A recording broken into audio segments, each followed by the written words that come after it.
அப்படின்னு நினைக்கிறோம்னா, கர்த்தரை வாஞ்சையோடு தேடுகிறவர்களுக்கு கர்த்தர் தன்னை வெளிப்படுத்துகிறார். கர்த்தரை வாஞ்சையோடு தேடுகிறவர்களை கர்த்தர் கண்டிப்பா வெளிப்படுத்துகிறார்.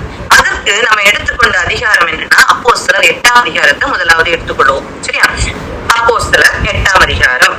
இந்த அப்போஸ்தலர் 8ஆம் அதிகாரத்துல நிறைய காரியங்கள் சொல்லப்பட்டிருக்கிறது. அதுல இன் பிட்வீன் பிலிப்பு உடைய காரியம் வருது. சரியா? இரண்டாவதாக தெரிந்து கொள்ளப்பட்ட நபர் யாருன்னா, 7 பேரை நியமித்தாங்கன்னு சொன்னேன்ல, அந்த 7 பேர்ல முதல் ஆளு ஸ்தேவான் என்ன செய்யறாரு? அவருடைய வேலை முடிஞ்சிச்சு. பிலிப்புடைய காரியங்களும் நிறைய அற்புதங்கள், அடையாளங்கள், நிறைய காரியங்கள் அந்த 8ஆம் அதிகாரம் ஸ்டார்டிங்ல இருக்கு. பாருங்க, 4th verseல சொல்லி இருக்கு, சிதறி போனவர்கள் எங்கும் திரிந்து சுவிசேஷத்தை பிரசங்கித்தார்கள். அப்பொழுது பிலிப்பு என்பவன் சமாரியாவுள்ள ஒரு பட்டணத்திற்கு போய் அங்குள்ளவர்களுக்கு கிறிஸ்துவை குறித்து பிரசங்கித்தான். அங்க நிறைய அற்புதங்கள் நடக்குது, அதிசயங்கள் நடக்குது, அசுத்த ஆவிகள் ஓடுது. இதெல்லாம் கேட்டு என்ன செய்யறாங்க? மிகுந்த சந்தோஷம், எல்லாருக்கும் விடுதலை கிடைக்கிறது சந்தோஷம். இப்படி ஒரு சைடுல அவருடைய ஊழியம் நடந்து கொண்டிருக்கிறது. சரியா? இப்படி ஒரு சைடு அவருடைய ஊழியம் நடந்து கொண்டிருக்கிறது. ஆனா இங்க பாருங்க, ஒரு கர்த்தருடைய தூதன், எந்த வசனம் தெரியுமா? 26வது வசனத்தை எடுத்துக்கொள்ளும். 26ஆம் வசனம். பின்பு கர்த்தருடைய தூதன் பிலிப்பை நோக்கி, நீ எழுந்து தெற்கு முகமாய் எருசலேமிலிருந்து காசா பட்டணத்துக்கு போகிற வனாந்திரமாய் போவோம் என்றான். கர்த்தர் இவர் இந்த ஊழியங்களை செஞ்சுட்டு இருக்காரு. ஆனா கர்த்தர் என்ன சொல்றாரு?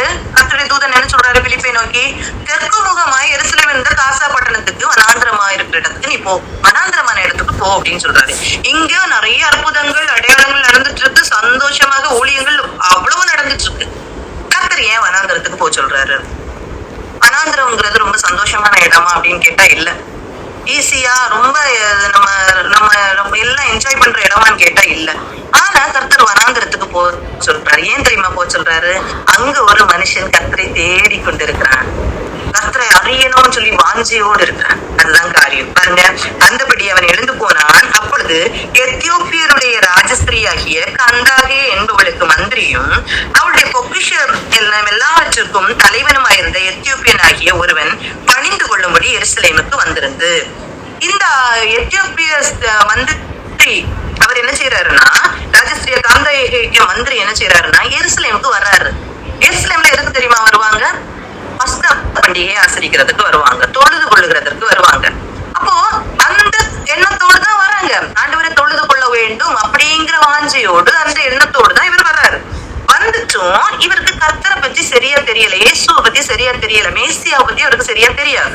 யெகோவா தேவனை அறிந்து கொண்டவர், யெகோவா தேவனை அறிந்தவர் என்ன செய்யறாரு? நியாயப்பிரமாணத்தின்படி பஸ்கா ஆசரிக்கிறதற்காக எருசலேமுக்கு வர்றாரு. வருகிறவருடைய தாகத்தை பாருங்க.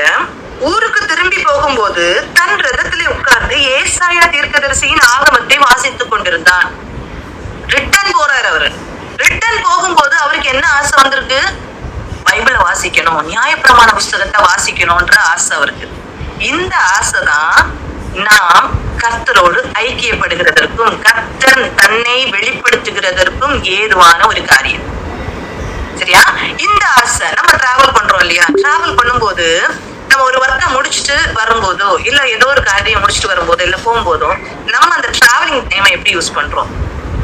பஸ்ல டிராவல் பண்றோம், சும்மா பாட்டு கேட்டுட்டு வரோமா, தூங்கிட்டு வரோமா, என்ன பண்ணிட்டு வரோம்?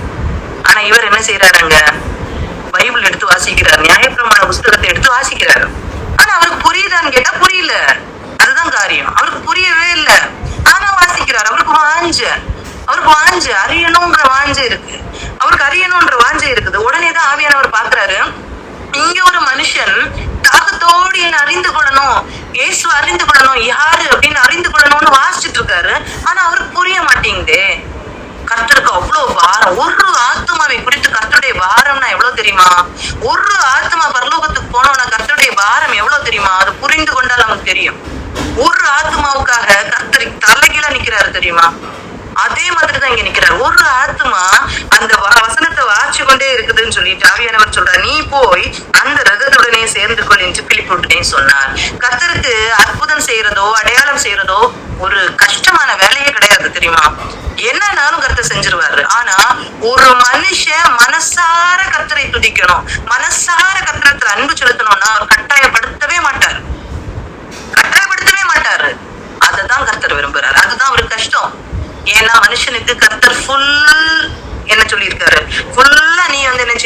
நீ மனசார என்கிட்ட வந்தான்னா வா. முழு சுதந்திரத்தை கொடுத்திருக்கிறாரு. அவர் ரோபோட் மாதிரி நம்மளை படைக்கல. அவர் தான் நம்மளை படைச்சாரு. நம்ம அவருடைய கைகளின் கிரியைகள்.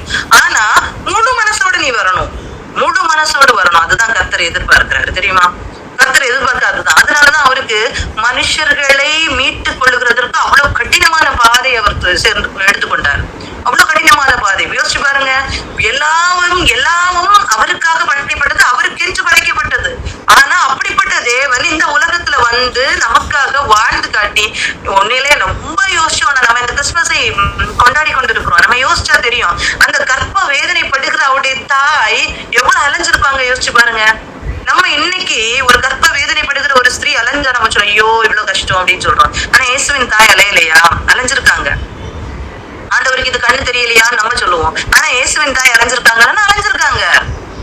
எல்லா பாடுகளையும் கர்த்தர் கடந்துதான் வந்தாரு. யாருமே குறை சொல்ல முடியாது. யாருமே குறை சொல்ல முடியாது. யாருமே எனக்கு இந்த பாடு இல்ல, கர்த்தருக்கு இந்த பாடு இல்லைன்னு சொல்லவே முடியாது. கர்த்தருக்கு வாழ்க்கையை நீங்க ஆராய்ந்து பாருங்க. எல்லா பாடுகளும் அவருக்கு உண்டு. எல்லா பாடுகளையும் சந்தித்துதான் அவர் வந்தாரு. அதனால நம்ம கர்த்தரை வந்து நம்ம கம்பேர் பண்றது மக்கள் கூட கம்பேர் பண்ணக்கூடாது. நீங்க இயேசுடைய அந்த 30 வருடத்துக்குள்ளார அவர் செய்த வாழ்க்கையை கம்பேர் பண்ணி பாருங்க. நம்மள மாதிரி தான் அவர் வாழ்ந்துட்டு இருந்தாரு. எல்லா கஷ்டத்தையும் தாங்கிதான் அவர் வாழ்ந்துட்டு இருந்தாரு. எல்லா கஷ்டத்தின் மத்தியிலும் தான் வாழ்ந்துட்டு இருந்தாரு. நம்ம ஈஸியா நம்ம நினைக்கிறோம் அவரு இயேசு, அவருக்கு எல்லாம் கிடைச்சது அப்படின்னு நினைப்போம். கண்டிப்பா இல்ல. நீங்க வந்து அதை தியானிச்சு பாருங்க, அப்ப தெரியும் எவ்வளவுக்கு தன்னை வந்து தாழ்த்தி இருக்கிறாருன்னா.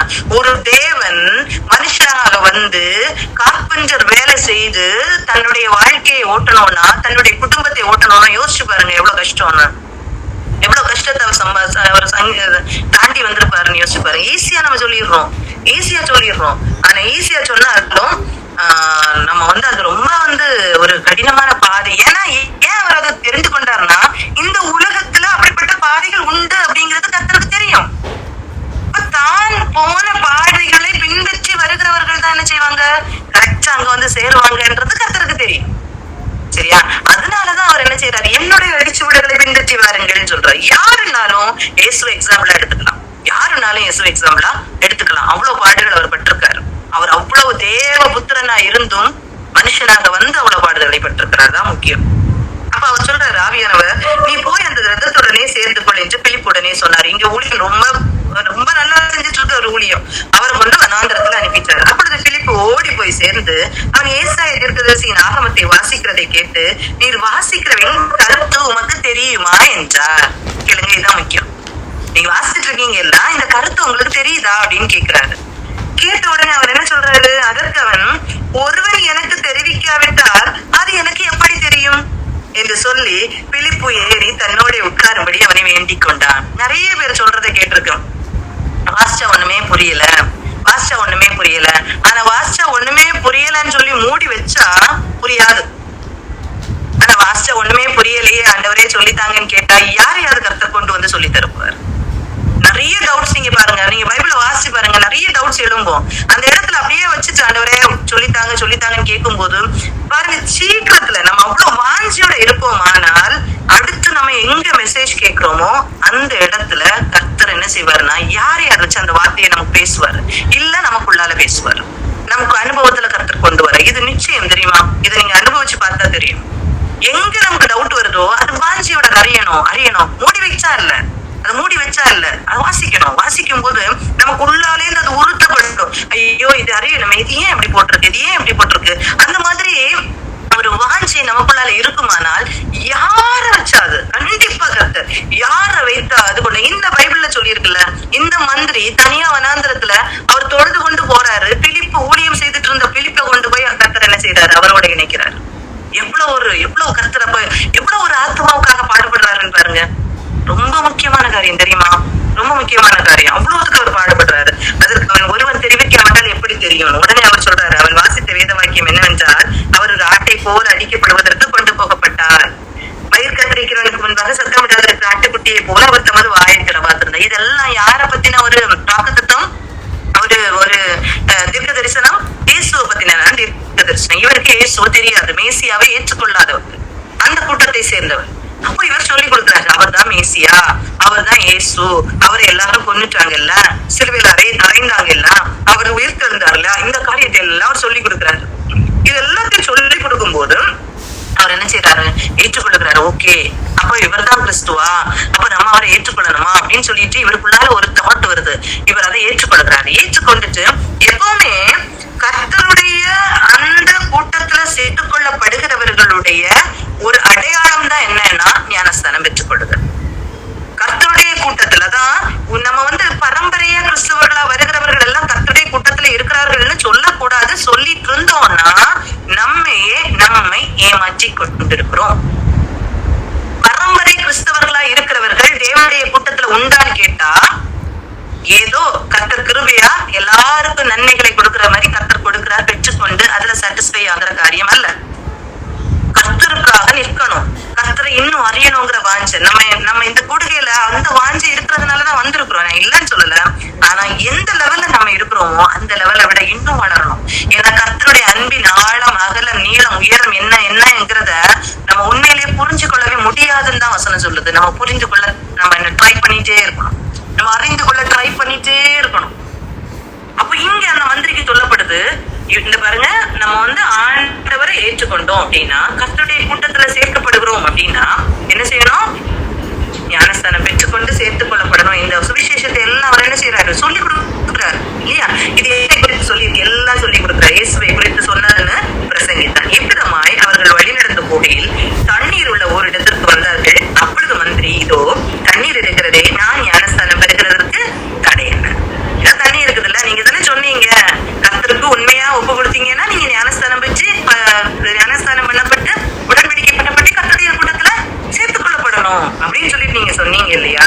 அந்த ஞானஸ்தானம் இதுதான், இதை பெற்றுக்கொள்ளணும்னு சொன்னீங்கல்ல, இந்த தண்ணி இருக்குதுல்ல, நான் ஞானஸ்தானம் பெறதுல வேற ஏதாவது குறை உண்டா, வேற ஏதாவது நான் பண்ணணுமா அப்படின்னு கேட்கிறாரு. இல்ல, அதற்கு பிள்ளைப்பு நீ முழு இருதயத்தோடு விசுவாசித்தால் தடை இல்லை என்று. இதுதான் முக்கியம். முழு இருதயத்தை யாரோ பண்றாங்க, யாரோ அந்த ஞானஸ்தானம் எடுக்கிறாங்க, யாரோ செய்யறாங்கன்னு பார்த்து செய்யறது இல்ல ஞானஸ்தானம். நமக்கும் கர்த்தருக்கும் உடன்படிக்கை ஏற்படுமானால் ஞானஸ்தானம் பெற்றுக்கொள்ளும். கர்த்தருக்கும் நமக்கும் ஒரு உடன்படிக்கை, ஒரு திருமண ஒப்பந்தம் பண்ணி கொள்ளுகிறதா என்னது ஞானஸ்தானம். உண்மையிலே சொல்றேன், கர்த்தருக்கும் நமக்கும் ஒரு என்கேஜ்மெண்ட் எப்படி உலகத்துல நடக்குதோ அதே மாதிரி நான் கர்த்தருடைய மணவாட்டி என்று சொல்லி தங்களை அர்ப்பணிக்கிறவர்கள் எடுத்துக் கொள்ளுகிறது மாத்திரமே அது ஞானஸ்தானம். மற்றதெல்லாம் ஞானஸ்தானம் கிடையாது. அதெல்லாம் என்னது, கர்த்தர்கிட்ட சிறு பிள்ளைகளை கொண்டு வந்தாங்க, ஆசீர்வதிச்சாங்க, அதுதான் என்னது உண்மையான காரியம். உண்மையான உடன்படிக்கையோடு நான் கர்த்தருடைய மணவாட்டி. ஒரு பிள்ளைய ஒரு திருமணத்திற்கு நிச்சயித்த பிறகு அந்த பிள்ளைகள் என்ன செய்வாங்க, அவங்களோடு இணைந்து பேசிக்கொண்டே இருப்பாங்க இல்லையா? ஒரு நல்ல ஒரு ஐக்கியம் அவங்களுக்குள்ள, அந்த உறவுக்குள்ளால வருகிறவர்கள் எடுத்துக் கொள்ளுகிற ஒரு காரியம் தான் ஞானஸ்தானம். சும்மா உள்ள காரியம் கிடையாது. சரியா? ஒரு உடன்படிக்கை அவங்க செய்து கொள்ளுகிறது. அந்த தண்ணீர்ல அவங்க இறங்குறத நிறுத்த சொன்னாப்போ, ஓகே நான் முழு மனசா நான் ஆண்டவரை ஏற்றுக்கொள்ளுகிறேன் அப்படின்னு அந்த மந்திரி சொல்றாரு. உடனே ரதத்துல இருந்து இறங்குறாங்க, தண்ணிக்குள்ளால இறங்கி அவங்க என்ன செய்யறாங்க, ஞானஸ்தானத்தை பெற்று சந்தோஷத்தோட என்ன செய்யறாங்க, போறாங்க. அவர்கள் தண்ணீரிலிருந்து கரையேறின பொழுது 39 அவர்கள் தண்ணீரிலிருந்து கரையேறின பொழுது கர்த்தருடைய ஆவியானவர் பிலிப்பை கொண்டு போய்விட்டார். மந்திரி அப்புறம் அவனை காணாமல் சந்தோஷத்தோட தன் வழியே போனான். தனியா இருந்த ஒரு ஜீவன், அப்படித்தானே? தனியா தவிச்சிட்டு இருந்த ஒரு ஆத்மா, கர்த்தரை அறியணும்னு வாஞ்சியோடு இருந்த ஒரு ஆத்மா. அந்த ஆத்மாவுக்கு கர்த்தர் பிலிப்பு ரொம்ப நல்லா ஊழியம் செஞ்சுட்டு இருக்காரு. அநேகர் அவரால் பிரயோஜனப்பட்டு கொண்டு இருக்கிறாரு. ஒரு இடத்துல அங்கிருந்து கர்த்தர் கொண்டு வனாந்திரத்துல கொண்டு போய் அந்த ஒரு மனுஷனை கர்த்தர் ஆதாயப்படுத்துறாரு. இதுதான் கர்த்தர் ஆத்மாக்கள் மேல் வைத்திருக்கிற ஒரு அன்பும் பாசமும் ஒரு வெறித்தனமான ஒரு காரியம். ஆத்மாக்களுக்காக கர்த்தர் எவ்வளவு நாளும் செய்வார். ஆனா வாஞ்சையுள்ள ஆத்மாக்களை தான் கர்த்தர் தேடுறார். அவ்வளவு முக்கியம் தெரியுமா? கர்த்தரை தேடணும். சும்மா நம்ம அப்படி இருந்தோம். ஏன்னா பரலோக ராஜ்யம் பலவந்தம் பண்ணப்படுகிறது, பலவந்தம் பண்ணுகிறவர்கள் அதை பெற்றுக் கொள்கிறார்கள். அவ்வளவுதான். ஈஸியெல்லாம் பரலோக ராஜ்யம் கிடைக்காது. ஒரு பிரைஸ் கிடைக்கணும்னா நம்ம எவ்வளவு போட்டி போடுறோம், எவ்வளவு பிராக்டிஸ் பண்றோம், எவ்வளவு அதை பெர்ஃபார்ம் பண்றோம், அதுக்கப்புறம் தான் பிரைஸ் கிடைக்குது. அப்புறம் பரலோகம் மட்டும் சும்மா கிடைச்சுமா? கண்டிப்பா கிடைக்காது. பரலோக ராஜ்யம் பலவந்தம் பண்ணப்படுகிறது, பலவந்தம் பண்ணுகிறவர்கள் அதை பெற்றுக் கொள்கிறார்கள். இது முக்கியம். ஈஸியா கிடைக்கிற காரியம் அல்ல. நான் பயமுறுத்தல, யாரையும் இது பண்ணல. ஆனா பைபிள்ல உள்ள வசனம் அதுதான், வேற ஒண்ணும் இல்ல. நம்ம கர்த்தர் கொடுக்கப்பட்டுள்ள வாழ்க்கை, நான் கர்த்தருக்காக வாழ்வேன். நமக்கு உலகத்துல சொல்லி இருக்குல்ல, ஒரு குடும்பத்துக்குள்ளால எனக்கு வாழ்க்கை இந்த கணவரோடு, அப்படின்னு இருக்குல்ல, அதே மாதிரி எனக்கு இந்த வாழ்க்கை அது இயேசுவோடு. இது பிரைமரியா நமக்கு இருக்கணும். இந்த தாட் பிரைமரியா நமக்குள்ளால இருந்ததுன்னா கரெக்டா நம்ம போயிட்டு இருக்கோம். இதுல வேற எந்த உலக சிற்றின்பங்களுக்கும் நம்ம இடம் கொடுக்க கூடாது. எந்த உலக சிற்றின்பங்களுக்கும் நம்ம இடம் கொடுக்க கூடாது இல்லையா? அன்னைக்கு இஸ்ரவேல் ஜனங்களை எகிப்து தேசத்துல இருந்து கர்த்தர் அடிமைப்படுத்தி இருந்த இடத்துல இருந்து கானான் தேசத்துக்கு கொண்டு வந்தாங்க. கொண்டு வரும்போது கர்த்தர் 2 காரியம் சொன்னாரு. நீங்க அந்நிய ஜனங்களோட சேர்ந்து கொள்ளக்கூடாது, ஏன்னா அவங்க அழித்து போடணும்னு சொன்னாரு. ஏன் எல்லா ஜனங்களையும் அழித்து போடணும்னு சொன்னாருன்னா 2 காரியங்கள். ஒண்ணு என்னன்னா, அவங்க அந்நிய தேவர்களை சேவிக்கிறவர்கள், விக்கிரகங்கள் எல்லாம் வழிபடுவாங்க. அவங்க என்ன செய்வாங்க, பலி செலுத்துவாங்க. அந்த பலி போஜனத்தை சாப்பிட சொல்லுவாங்க. நீங்க அவங்க கூட போய் சாப்பிடக்கூடாது. இந்த ஒரு காரியம். இன்னொரு காரியம், அவங்களும் வளருவாங்க. அப்ப உங்க பிள்ளைகளை அந்த பிள்ளைகளுக்கு கொடுப்பீங்க, அந்த பிள்ளைகளை இங்க எடுத்துப்பீங்க. அந்த அந்நிய தேவர்கள் என்ன செய்வாங்க, உங்களுக்குள்ளால வந்துருவாங்கன்னு சொன்னார். ஆனா தங்களுடைய ஆதாயத்துக்காக என்ன செய்தாங்க, எல்லாரையும் கொஞ்சம் போடாதபடிக்கு கொஞ்சம் பேரை விட்டு வச்சிருந்தாங்க. ஆனா நியாயாதிபதிகள் புஸ்தகத்தை நீங்க வாசிச்சு பாத்தீங்கன்னா தெரியும், எல்லா இடத்துலயும் இந்த ஜனங்கள் எழும்பி இவர்கள்ட்ட சண்டைக்கு வருவாங்க, இவங்களை அடக்கி போட வருவாங்க, இவங்களை ஒடுக்க வருவாங்க. ஏன்னா இஸ்ரவேல் ஜனங்கள் என்ன செய்துட்டாங்க, சோகம் போயிட்டாங்க, சொன்னதை கேட்கவே இல்லை. அதே மாதிரி குமாரத்திகளை திருமணம் பண்ண கொடுத்தாங்க, தோப்ப விக்கிரங்களை வணங்கினாங்க, இதெல்லாம் செஞ்சாங்க. கர்த்தருக்கு கோபம் வந்துச்சு, அப்படியே விட்டுட்டாரு. இதே மாதிரிதான் இன்னைக்கு கர்த்தர் நம்ம கிட்ட விட்டு விட வேண்டும் என்று சொன்ன பாவங்களை விட்டு விடாதபடிக்கு, ஆற்றுல ஒரு கால் சேற்றுல ஒரு கால் சொன்னது மாதிரி நம்ம என்ன செய்ய, அனலும் இல்லாமல் குளிரும் இல்லாம இருப்போமானால் நம்ம என்ன செய்ய மாட்டோம், நம்ம கர்த்தரிடத்துல நம்ம என்ன செய்ய முடியாது, நம்ம நன்மைகளை பெற்றுக்கொள்ள முடியாது. அது கடினம், அது கிடைக்காது, கண்டிப்பா கிடைக்காது. சரியா? அப்படிப்பட்ட காரியத்தை நம்ம செய்யணும். விட்டு விட வேண்டும் என்று சொன்ன காரியத்தை கண்டிப்பா விட்டு விடணும். அப்படி விட்டு விட்டால் மாத்திரமே நம்ம என்ன செய்ய முடியும், அதுல இருந்து நம்ம என்ன செய்யும், விடுதலையை பெற்றுக்கொள்ள முடியும் அப்படிங்கிறது ஒண்ணு. அப்ப வாஞ்சையா தேடினா ஒரு ஆத்மாவா இருந்தாலும் சரி, கர்த்தர் என்ன செய்வாரு, கர்த்தர் யாரையாவது அனுப்பி அவங்கள ரட்சிப்புக்கு நேராக கண்டிப்பா கர்த்தர் வழியிடுறாரு. அப்ப யெகோவா தேவனை ஆராதித்து கொண்டிருந்த இந்த மந்திரி இப்ப மேசியாவாகிய தேவனை என்ன செய்துட்டாங்க, ஆராதிக்க ஆரம்பிச்சிட்டாங்க. ஓகேவா? அப்ப இப்படிப்பட்ட ஒரு காரியம். இதே மாதிரி பாருங்க, கர்த்தர் எவ்வளவுத்துக்கு வாஞ்சியா இருக்கிறாருன்னு பாருங்க. அப்போஸ்தலர் 10ஆம் அதிகாரத்தை எடுத்துக்கொள்ளுங்க. அப்போஸ்தலர் 10ஆம் அதிகாரம். இந்த அப்போஸ்தலர் 10ஆம் அதிகாரத்துல இதே மாதிரி ஒரு இன்சிடென்ட் நீங்க பாத்தீங்கன்னா தெரியும். இதே மாதிரி ஒரு இன்சிடென்ட் இருக்கும். ரொம்ப ஒரு நல்ல ஒரு காரியம். ஒரு நல்ல ஒரு மனுஷன் இருக்கிறாரு. அவர் யாருன்னா கொர்நேலியு. சரியா? இத்தாலிய பட்டணம் என்னப்பட்ட பட்டணத்திலே 100க்கு அதிபதியாகிய கொர்நேலியு என்னும் பெயர் கொண்ட ஒரு மனுஷன் செசரியா பட்டணத்திலே குடியிருந்தார். 100க்கு அதிபதியே ஒரு மனுஷன். அவனை பத்தி சொல்லி இருக்கு பாருங்க, எவ்வளவு நல்ல மனுஷன் சொல்லி இருக்கு பாருங்க. அவன் தேவ பக்தி உள்ளவனும் தன் வீட்டார் அனைவரோடும் தேவனுக்கு பயந்தவனுமாயிருந்து ஜனங்களுக்கு மிகுந்த தர்மங்களை செய்து எப்பொழுதும் தேவனை நோக்கி ஜெபம் பண்ணி கொண்டிருந்தான். இவங்கிட்ட ஏதாவது குறை உண்டா? இந்த கொர்நேலியு அப்படிங்கிற மனுஷனையும் நம்மையும் வச்சு நம்ம சிந்தித்து பார்ப்போம். இந்த கொர்நேலியுங்கிற மனுஷனையும் நம்மையும் வச்சு சிந்தித்து பார்ப்போம். நம்ம எப்படி இருக்கிறோம்? நம்ம தேவ பக்தி உள்ளவர்கள், ரைட். வீட்டார் அனைவரோடும் தேவனுக்கு பயந்தவர்கள், ரைட். சரியா? நீங்க அவரவர் அவங்களுக்கு டிக் போட்டுக்கோங்க. ஜனங்களுக்கு மிகுந்த தர்மங்களை செய்து எப்பொழுதும் தேவனை நோக்கி ஜெபம் பண்ணி கொண்டிருந்தான். இல்லையா? இவ்வளவு காரியங்கள் இருக்கு. இவ்வளவு காரியங்கள் நம்ம கிட்ட இருக்கா? எப்பொழுதும் தேவனை நோக்கி ஜெபம் பண்ணி கொண்டிருக்கிறான். ஆனா இவர் யார் தெரியுமா? யெகோவா தேவனை ஆராதிக்கிற தேவன். ஒரு மனுஷன் யெகோவா தேவனை ஆராதிக்கிறவர். யார பத்தி தெரியாது? மேசியா தேவனே தெரியாது. மேசியாவாகிய தேவனை என்ன செய்யாது? தெரியாது உங்களுக்கு. அப்படி இருந்துச்சு. இவங்க என்ன செய்யறாங்க, அந்த காலத்துல அந்த யூதர்கள் என்ன காரியத்தை சொல்லி கொடுத்தாங்களோ அதை வைத்து யெகோவா தேவனை ஆராதித்துக் கொண்டிருக்கிறார். சரியா? இப்போ கர்த்தர் என்ன செய்யறாருன்னா 2 காரியம் இந்த இடத்துல நடப்பிக்கிறாரு. உண்மையிலே ரொம்ப நல்ல ஒரு அதிகாரம். இந்த அதிகாரம் ரொம்ப அவ்வளோ ஒரு வண்டர்ஃபுல் ஒரு அதிகாரம். 2 பேருக்கு கர்த்தர் என்ன செய்யறாருன்னா பாடங்களை புகட்டுகிறார். குறைவுபட்டு யாரு, எல்லார்கிட்டையும் குறைவுகள் உண்டு, அப்படித்தானே? நம்ம எல்லார்கிட்டையும் குறைவுகள் உண்டு. ஆனா உண்மையா கர்த்தரை நம்ம பின்பற்றணும் அப்படின்னு நினைச்சோம்னா, உண்மையா கர்த்தரை பின்பற்றணும் அப்படின்னு நினைச்சோம்னா, கர்த்தர் ஏதோ வழியில நம்முடைய குறைகளை உணர்த்தி தருவார். சரியா?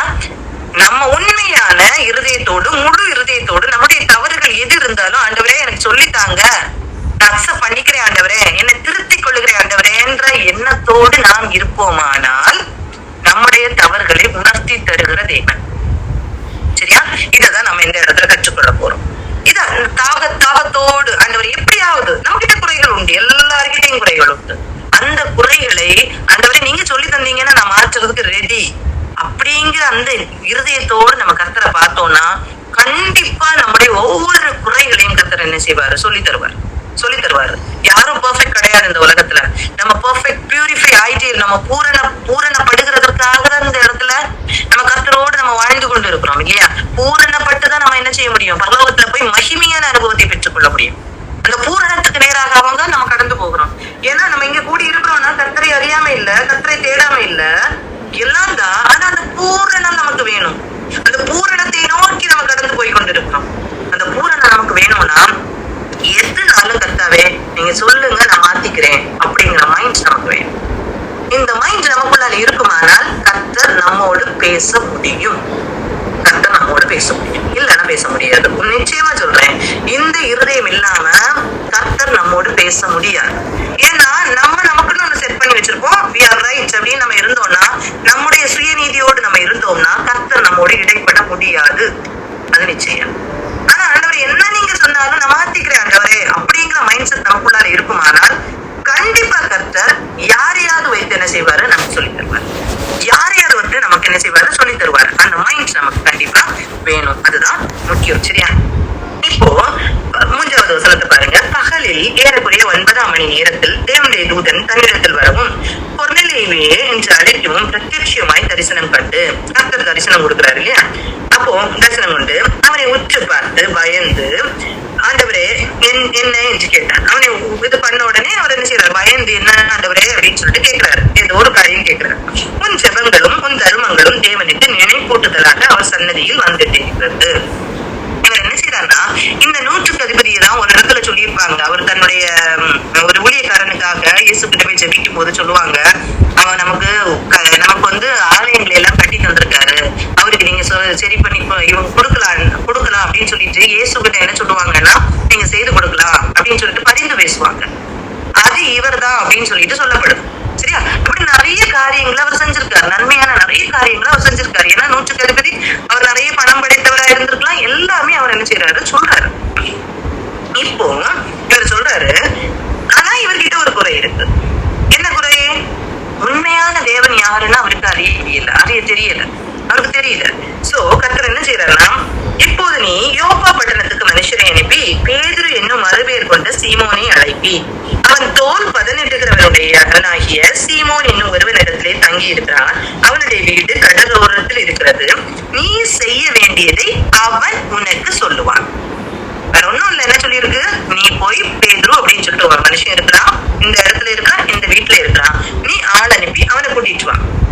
நீ என்ன செய்யணுங்கிறத அவனுக்கு நான் சொல்லுவேன். அவன் சொல்லுவான். அவன் என்ன சொல்றான்னு நீ அதை கேட்டுக்கோ. அப்போ இவருக்கு அதை அக்செப்ட் பண்ற மைண்ட் இருந்ததுனாலதான் கேட்டுக்க முடியுது. அப்படிதானே? அக்செப்ட் பண்ற மைண்ட் இருந்ததுனாலதான் இதை கேட்டுக்கிறாரு. பாருங்க, கொர்நேலியு தன்னுடனே பேசின தேவதூதன் போன பின்பு தன் வீட்டு மனுஷரில் 2 பேரையும் தன்னிடத்தில் சேவிக்கிற போர் சேவகரில் தேவபக்தி உள்ள ஒருவனையும் அழைத்து எல்லாவற்றையும் அவர்களுக்கு விவரித்து சொல்லி அவர்களை யோப்பா பட்டணத்துக்கு அனுப்பினார். உடனே அவர் என்ன செய்தாச்சு? உடனே அக்செப்ட் பண்ணியாச்சு. ஓகே, அப்ப சம்திங் கர்த்தர் என்ன சொல்ல போறாரு? யார் மூலமா சொல்ல போறாரு? பேதுரு மூலமா சொல்ல போறாரு.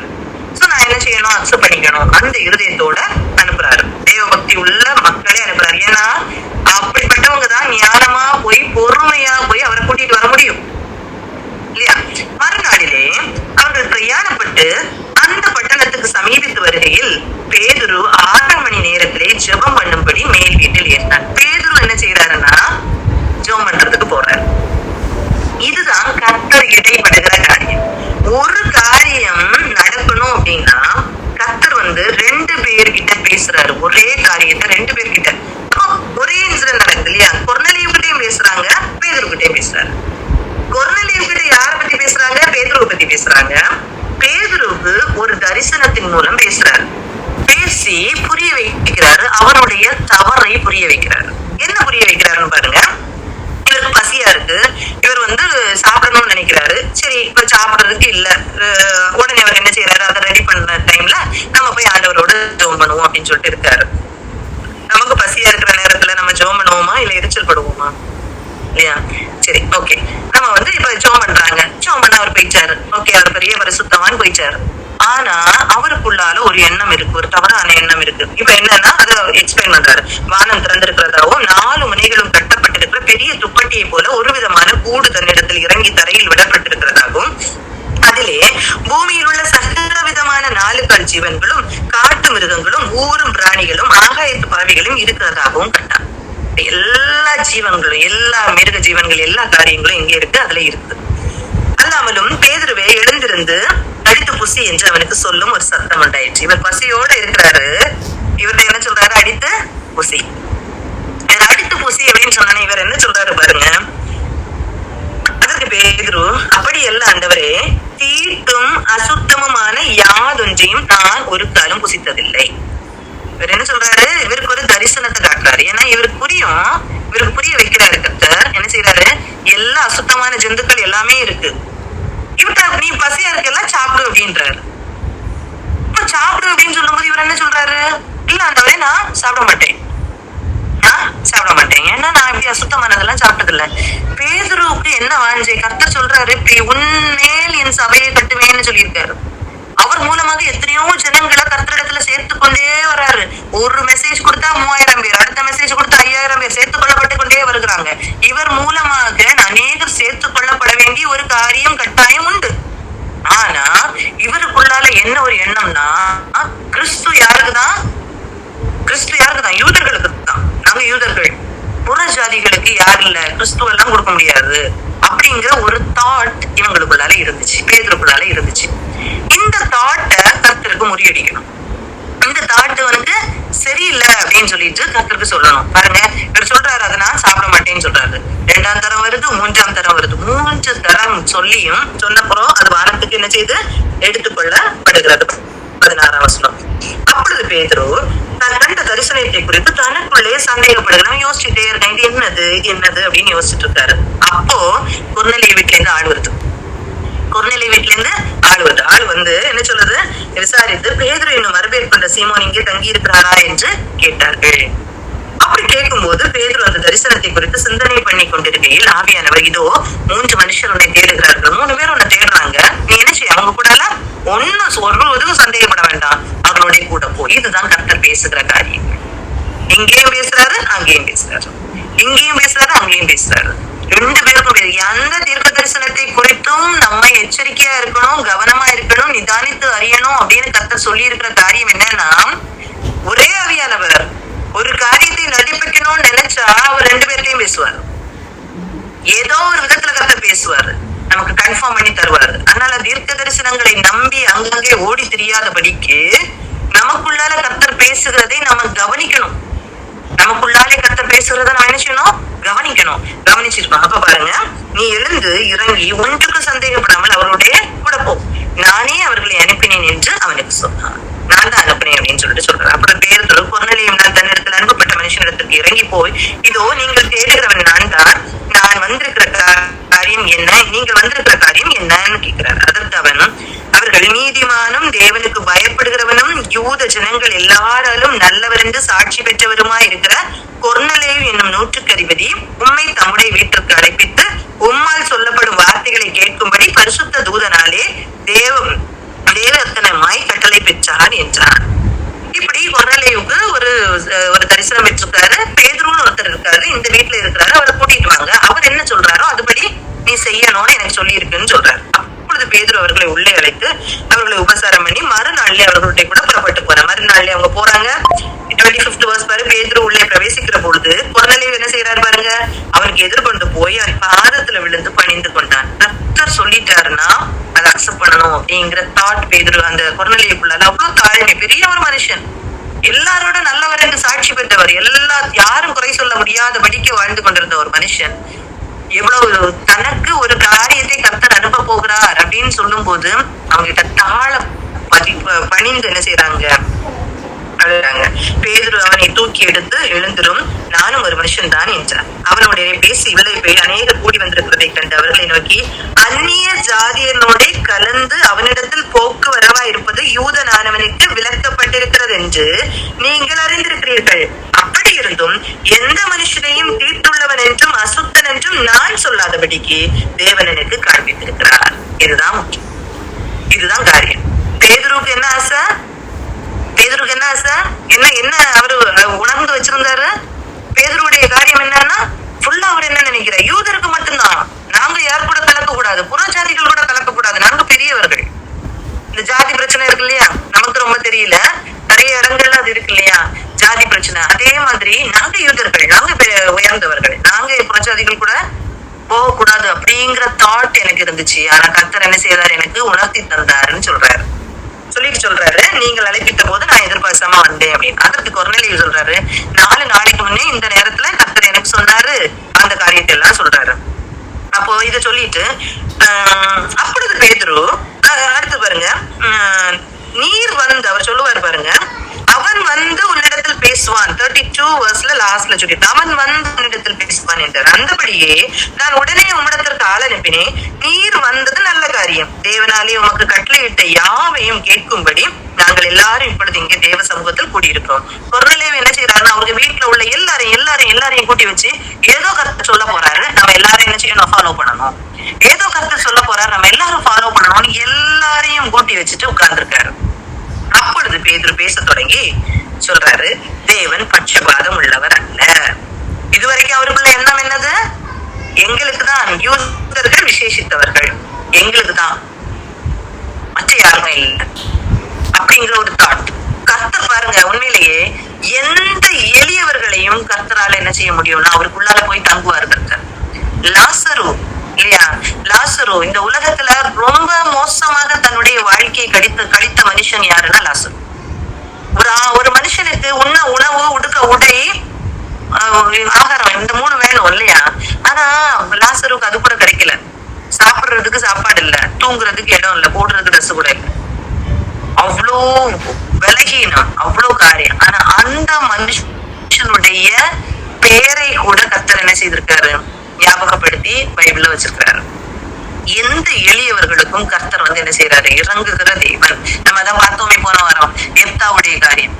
அவ்வளவு விபச்சார ஸ்திரீ, அவரோட பையன் எல்லாரோடையும் தள்ளப்பட்டு கைவிடப்பட்ட அந்த பையனுக்கு கர்த்தருக்கு ஒரு தொடுதல் இருக்குமானால், கர்த்தரை பற்றின ஒரு எண்ணம் இருக்குமானால் அவனை எடுத்து பராக்கிரமசாலியாக பயன்படுத்த கர்த்தரால் முடியும்.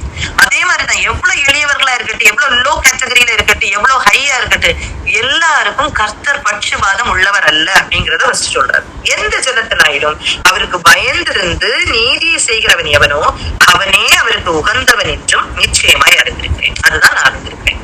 இது அவர் புரிஞ்சுக்கிட்டாரு பேதுரு. ஏன்னா பேதுருக்குள்ளால இருந்த ஒரு கெட்ட சுபாவம் என்னது, தேவன் பட்சபாதம் உள்ளவர், யூதர்களுக்கு தான் அப்படிங்கிற தாட்டு தான் பேதுருக்குள்ளால இருந்துச்சு. ஆனா அது எல்லாவற்றையும் முறியடித்து போட்டார், கர்த்தர் சொல்லி கொடுத்துட்டாரு. இதுதான் நான் சொன்னேன், கர்த்தர் சொல்லுகிறத அக்செப்ட் பண்ற மனதுள்ளவர்களுக்கு கர்த்தர் தன்னை வெளிப்படுத்தி கரெக்ட் பண்ணி கொடுப்பார். அக்செப்ட் பண்ண முடியும்னா கர்த்தர் கரெக்ட் பண்ணி கொடுப்பார். சரியா? எல்லாருக்கும் கர்த்தராகிய இயேசு கிறிஸ்துவையும் கொண்டு அவர் சமாதானத்தை சுவிசேஷமாய் கூறி இஸ்ரவேல் புத்திரருக்கு அனுப்பின வார்த்தையை அறிந்திருக்கிறீர்களே சொல்லிட்டு சொல்றாரு. யோவான் ஞானஸ்தானத்தை குறித்து பிரசங்கித்த பின்பு, யோவான் எதை குறித்து பிரசங்கிக்கிறாரு, ஞானஸ்தானத்தை குறித்து.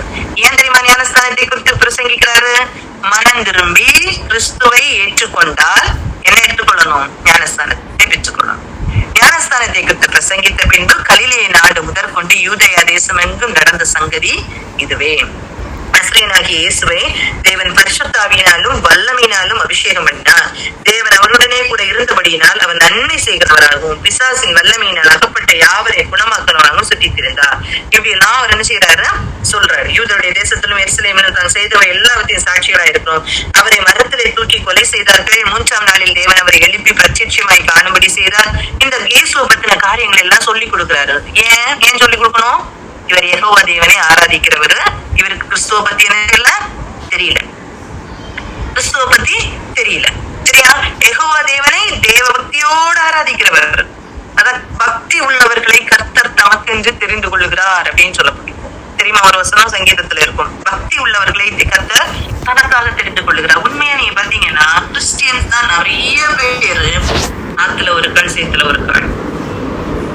கிறிஸ்டியன்ஸ் தான் நிறைய பேரு கர்த்தரும் வேணும் உலகமும் வேணும்னு வாழ்றது. பக்தியா எத்தனையோ ஜனங்கள் இந்த உலகத்துல இருக்கிறாரு. கண்டிப்பா சொல்றேன், உண்மையா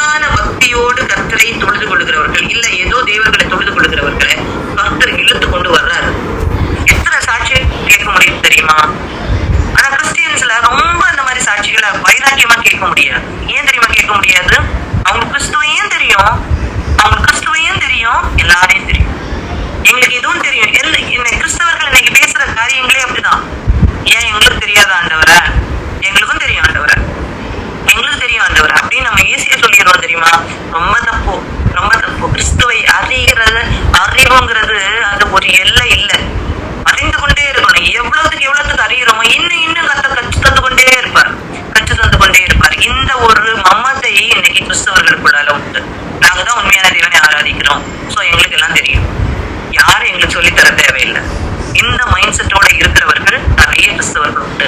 மற்றவங்களை பத்தி நம்ம குறை பேசுறதுக்கு நம்ம யாரும் இல்லை. நம்ம கிறிஸ்தவர்கள் நமக்குள்ள நம்மளை திருத்திக் கொள்ளும் போது நம்மளை பார்க்கிறவர்கள் நம்மிடத்திலிருந்து ஒளியை பெற்றுக்கொண்டு கத்திரத்துல வரணும், கத்திரத்துல வரணும். அப்படி நம்ம என்ன செய்யணும்? வாழணும்.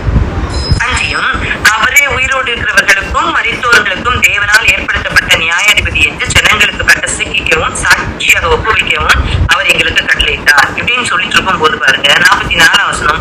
இந்த வார்த்தைகளை பேதுரு பேசிக் கொண்டிருக்கையில் வசனத்தை கேட்டவர்கள் யாவர் மேலும் பரிசுத்த ஆவியானவர் இறங்கினார்.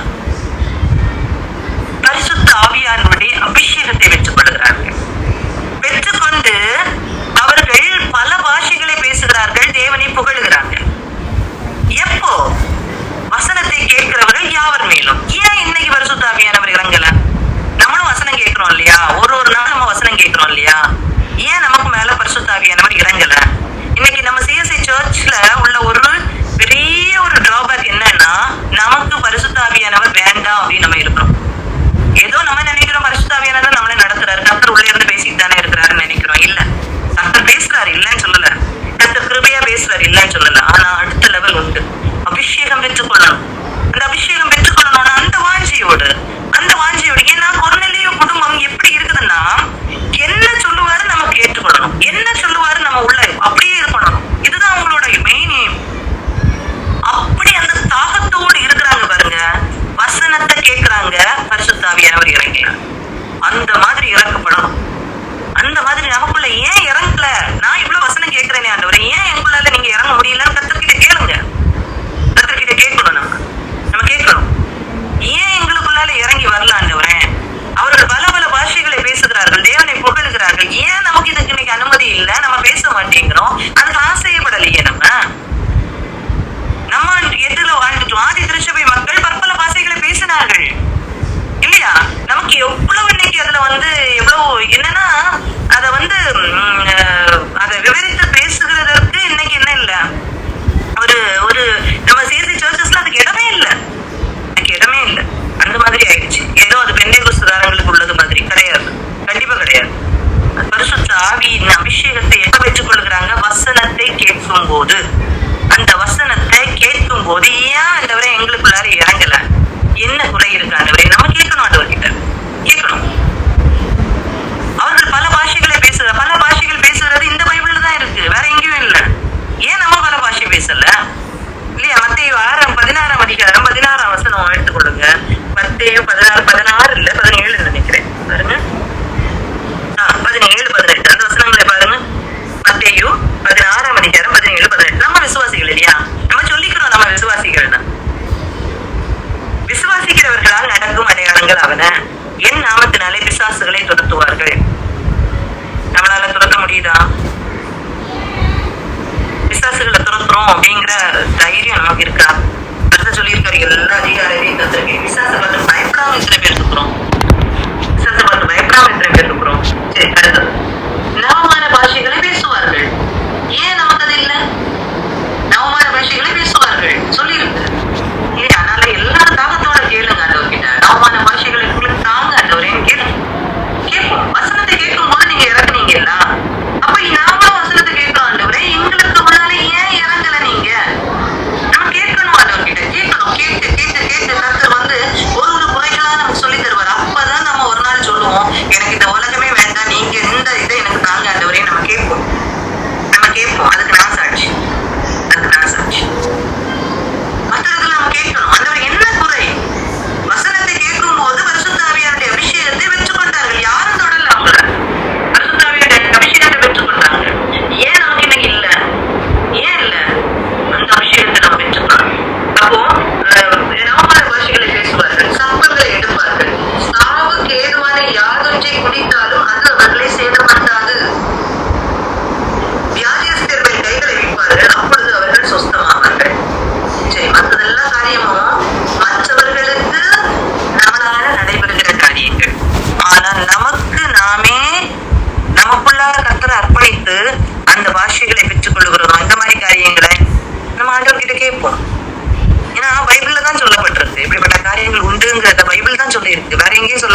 தருவாங்க.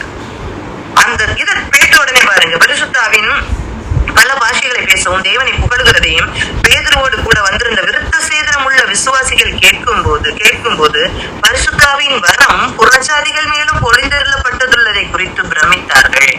அவங்களுக்கு பயங்கர ஒரு பிரமிப்பு. ஏன்னா அவங்களுக்குடைய தாட் எல்லாம் என்னது, யூதர்களுக்கு மட்டும்தான் கர்த்தர், பரிசுத்தாவியானவர் யூதர்களுக்கு, எங்களுக்கு தான் அந்த பாஷைகள் கொடுக்கப்பட்டது, எங்களுக்கு தான் இந்த காரியங்கள் இப்படின்னு சொல்லிட்டு அவங்க என்ன செய்யறாங்க, அவங்களுக்குள்ளால ஒரு எண்ணம்.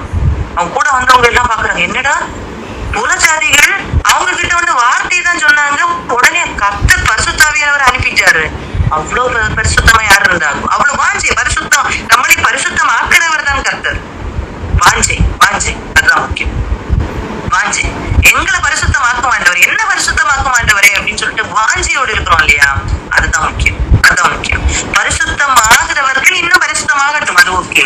ஆனா நானே உங்களை பரிசுத்தமாக்குகிற கர்த்தர்னு கர்த்தர் சொல்றாரு. அதனால நம்ம பரிசுத்தத்துக்காக வாஞ்சிக்கணும், கர்த்தரை தேடணும், கர்த்தர்கிட்ட கேட்கணும், ஆண்டவர் என்ன குறை இருக்கும் சொல்லித்தாங்க ஆண்டவரே, அதை நான் மாற்றிக்கிறேன். அந்த தாட் நமக்குள்ளால இருக்குமானால் கர்த்தர் கண்டிப்பா ஒளிந்தருவார். குறுநிலைவி குடும்பம் அவ்வளவு காத்திருந்தது, வாஞ்சியோட காத்திருந்தது. அப்படிப்பட்ட வாஞ்சியோட காத்திருக்கும் போது கர்த்தர் என்ன செய்யறாரு, அந்த குறுநிலைவி வீட்டுல என்ன செய்யறாரு, அபிஷேகத்தினால நிரப்பப்படுறாங்க. அந்த குடும்பம் ஃபுல்லா என்ன செய்யறாரு, அபிஷேகத்தினால நிரப்பப்படுறாரு. பேதுருவோடைய வந்திருந்த விருத்த சேதனம் உள்ள விசுவாசிகள் கேட்ட போது பரிசுத்தாவின் வரம் புறஜாதிகள் மேலும் ஒளிந்தருளப்பட்டதை குறித்து பிரமித்தார்கள். அப்பொழுது பேதுரு, நம்மை போல பரிசுத்தாவியை பெற்ற இவர்களும் ஞானஸ்தானம் பெறாதபடிக்கு எவனாகிலும் தண்ணீரை விளக்கலாமா? இப்ப அவங்களுக்கு என்ன தோணுது, யாராவது இனி ஞானஸ்தானத்தை விளக்கலாமா? விளக்கக்கூடாதே, கர்த்தரே பொழிஞ்சிருக்காரு, கர்த்தரே அப்படி என்ன செய்திருக்காரு, அபிஷேகத்தை ஊற்றிருக்காரு, நம்ம இனி என்னத்துக்கு ஞானஸ்தானத்தை விளக்கணும்? நம்ம எல்லாரும் நினைப்போம் கர்த்தர் வந்து ஞானஸ்தானம் பெற்றுக்கொண்டு சபையில சேர்த்து கொண்ட பிறகுதான் நமக்கு அபிஷேகம் கிடைக்கும். கிடையாது. அது ஒரு வழியா இருக்கும், அது ஒரு ப்ராசஸ், அது ஒரு வழியில ஒரு நடத்துறாரு, இல்லைன்னு சொல்லல. ஆனா அதே மாதிரி அதிக வாஞ்சியோட நாம் இருப்போமானால் கர்த்தர் நிரப்புகிறார். இல்ல இங்க சொல்லியிருக்கல, இங்க நிரப்புகிறாங்க. நிரப்பப்பட்ட பிறகுதான் பேதுருவின் கூட்டத்துல வந்த மக்களுக்கும் உணர்வு வருது, ஐயோ புறஜாதிகளை கர்த்தர் நிரப்புறாரு, அப்புறம் ஏன் நம்ம ஞானஸ்தானம் அவங்களுக்கு கொடுக்க கூடாது அப்படிங்கிற தாட் அவங்களுக்கு அப்பதான் வருது. இந்த மாதிரி கர்த்தர் நிரப்புவாரு. அப்படி இருக்கும்போது கர்த்தருடைய நாமத்தினாலே அவர்களுக்கு ஞானஸ்தானம் கொடுக்கும்படி கட்டளையிட்டான். அப்பொழுது சில நாள் அங்கே தங்கும்படி அவனை வேண்டிக் கொண்டார்கள். அப்ப இந்த காரியங்கள் எல்லாம் நடக்குது. இதுல முக்கியமான காரியம் என்ன, நம்ம கற்றுக்கொண்டதுல முக்கியமான காரியம், 2 காரியங்கள் நம்ம கற்றுக்கொண்டோம். நம்ம 2 காரியங்கள் கற்றுக்கொண்டோம் இல்லையா? 2 பேர்லயும் என்னன்னா, யெகோவா தேவனை அறிந்த ஜனம், யெகோவா தேவனை அறிந்தவர்கள் கர்த்தரை தேடுகிறாங்க. நம்மளும் கர்த்தரை அறிந்திருக்கிறோம், கர்த்தரை தேடணும். கர்த்தரை வாஞ்சையா நம்ம தேடும் போது உண்மையிலே சொல்றேன், எப்படியாவது கர்த்தர் என்ன செய்வாரு, கொண்டு வந்து யார் மூலமாவது நம்ம கிட்ட பேசுவாரு, நமக்கு அபிஷேகத்தை தருவாரு, நம்மளை நடத்துவார். அதுக்கு நான் எத்தனையோ சாட்சிகளை சொல்லலாம், நான் என்னுடைய வாழ்க்கையை அப்படிப்பட்ட ஒரு சாட்சி. நான் வந்து தேடினால, நான் வாஞ்சியோடு இருக்கிறத கர்த்தர் அறிகிறார். யார்கிட்டையும் சொல்லல, கர்த்தர் அறிந்து கர்த்தர் யார் அனுப்பணுமோ அனுப்பி கர்த்தர் அபிஷேகத்தை கொடுத்தார். நான் இன்னும் நம்ம சர்ச்ல நான் வந்து பார்த்திருக்கேன், ஒரு குடும்பத்தை கர்த்தரை தேடுனா யாரையாவது கூட்டிட்டு வந்து கர்த்தர் என்ன செய்வாரு, கொண்டு வந்து அபிஷேகிக்கிறதே. நம்முடைய இருதயத்தை தான் கர்த்தர் பார்க்கிறார். நம்முடைய வாஞ்சி, கர்த்தரை உண்மையா வாஞ்சியோட தேடுவோம். உண்மையிலே நம்ம வாஞ்சியோட தேடுவோமானால் கர்த்தர் கண்டிப்பா என்ன செய்வாரு, நமக்கு நம்ம எல்லா காரியத்தையும் வெளிப்படுத்தி தருகிறார். அவர் எல்லாவற்றையும் நமக்கு சொல்லி கொடுக்கணும், நான் ரொம்ப அவங்ககிட்ட பேசணும் அப்படின்னு ஆசைப்படுறாரு. அவர் உண்மையிலேயே அவர் ஆசைப்படுறாரு. நம்ம கேட்கறாரு, அவர் சொல்றாரு, இந்த பிள்ளைகள் லூக்கால சொல்லியிருப்பார் இல்லையா, அந்த பரிசுத்த ஆவியை நீங்க வந்து கேட்கணும், நன்மையானவர்களை பெற்றுக்கொள்ளணும்னு மத்தேயுல சொல்லியிருப்போம். ஆனா இந்த லூக்கால சொல்லியிருப்போம் பாருங்க, ஒரு இடத்துல சொல்லியிருப்பாரு, நீ கேளுங்கள் கொடுக்கப்படும், தட்டுங்கள் திறக்கப்படும், தேடுங்கள் கண்டடைவீர்கள் அப்படின்னு சொல்லிட்டு, கேட்கிறவன் எவனும் பெற்றுக்கொள்கிறான், கொடுக்கப்படும், தட்டுகிறவன் திறக்கப்படும். ஆனா நீங்க எதை கேட்டுக்கொள்ளுங்க, பரிசுத்த ஆவியை கொடுப்பது அதிக நிச்சயம் அல்லவா? அவர்கிட்ட கேட்டோம்னா அவர் என்ன செய்வார், பரிசுத்த ஆவியை நமக்கு தருவார். அது அதிக நிச்சயம் அல்லவா? ஒரு உலகத்துல இருக்கிற தகப்பன் ஒரு பிள்ளை வந்து அப்பத்தை கேட்டா அவனுக்கு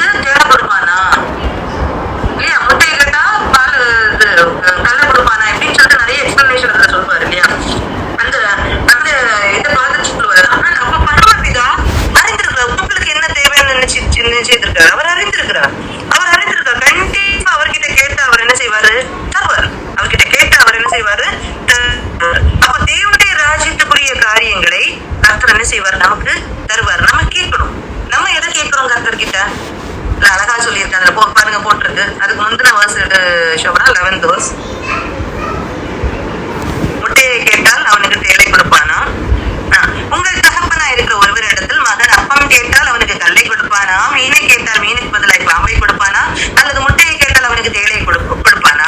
கொல்லாதவர்களாகி நீங்கள் உங்கள் பிள்ளைகளுக்கு நல்ல ஈவுகளை கொடுக்க அறிந்திருக்கும் போது பரமபிதாவானவர் தம்மிடத்தில் வேண்டிக் கொள்கிறவர்களுக்கு பரிசுத்த ஆவியை கொடுப்பது அதிக நிச்சயம் அல்லவா? பரிசுத்த ஆவியை கொடுப்பது அதிக நிச்சயம், அதிக நிச்சயம். நம்ம கேட்போம் இல்லையா? நம்ம ஆண்டவர் கிட்ட கேட்கலாம். நம்ம எதை கேட்கிறோம்? நம்ம இந்த வசனத்தை வச்சுட்டு எதை கேட்போம்? உலக காரியங்களுக்கு. நான் உலக காரியங்களே கேட்க கூடாதுன்னு சொல்றதா? ஆனாலும் நான் சொல்றேன், நம்ம வளர வளர ஒரு பேசிக் கிறிஸ்துக்குள்ளால இருக்கும்போது நம்ம கேட்டோம். கேட்டதை கர்த்தர் தந்தாரு, எனக்கும் நான் கேட்டதை கர்த்தர் தந்தாரு. அப்படிதான் கர்த்தர் வளர்த்துறாரு. நம்ம சின்ன பிள்ளைங்களுக்கு நம்ம கேட்கறதெல்லாம் வாங்கி கொடுக்குறோம் இல்லையா? வளர வளர சொல்லி கொடுப்போம். இல்ல இது வேண்டாம், அது வேண்டாம் சொல்லுவோம் இல்லையா? சொல்லுவோம், கண்டிப்பா சொல்லுவோம். அதே மாதிரிதான் கர்த்தர் சில காரியங்களை நம்ம வளர வளர சில காரியங்கள் நமக்கு தேவையில்லைன்னு சொல்லுவார். தேவையில்லைன்னா தேவையில்லை, விட்டுறணும். நமக்கு தேவையானதை கர்த்தர் தருவாரு. ஆனா நம்ம என்ன செய்யணும்? கர்த்தர்கிட்ட போய் கேட்கணும். கர்த்தர்கிட்ட போய் எதை கேட்கணும்? பரிசுத்தாவியை கேட்கணும். பரிசுத்தாவியோட அபிஷேகத்தை கேட்கணும். அதை கேட்கும் போது கர்த்தர் என்ன செய்வார்? நமக்கு கண்டிப்பா தருவாரு, கண்டிப்பா தருவாரு. இது நிச்சயமான ஒரு காரியம். நம்ம உலக தகப்பன்மார், உலக தாய்மார், நம்ம இன்னைக்கு நிறைய பேர் குடும்பத்துல தகப்பன் தாயா நம்ம இருக்கிறோம் இல்லையா?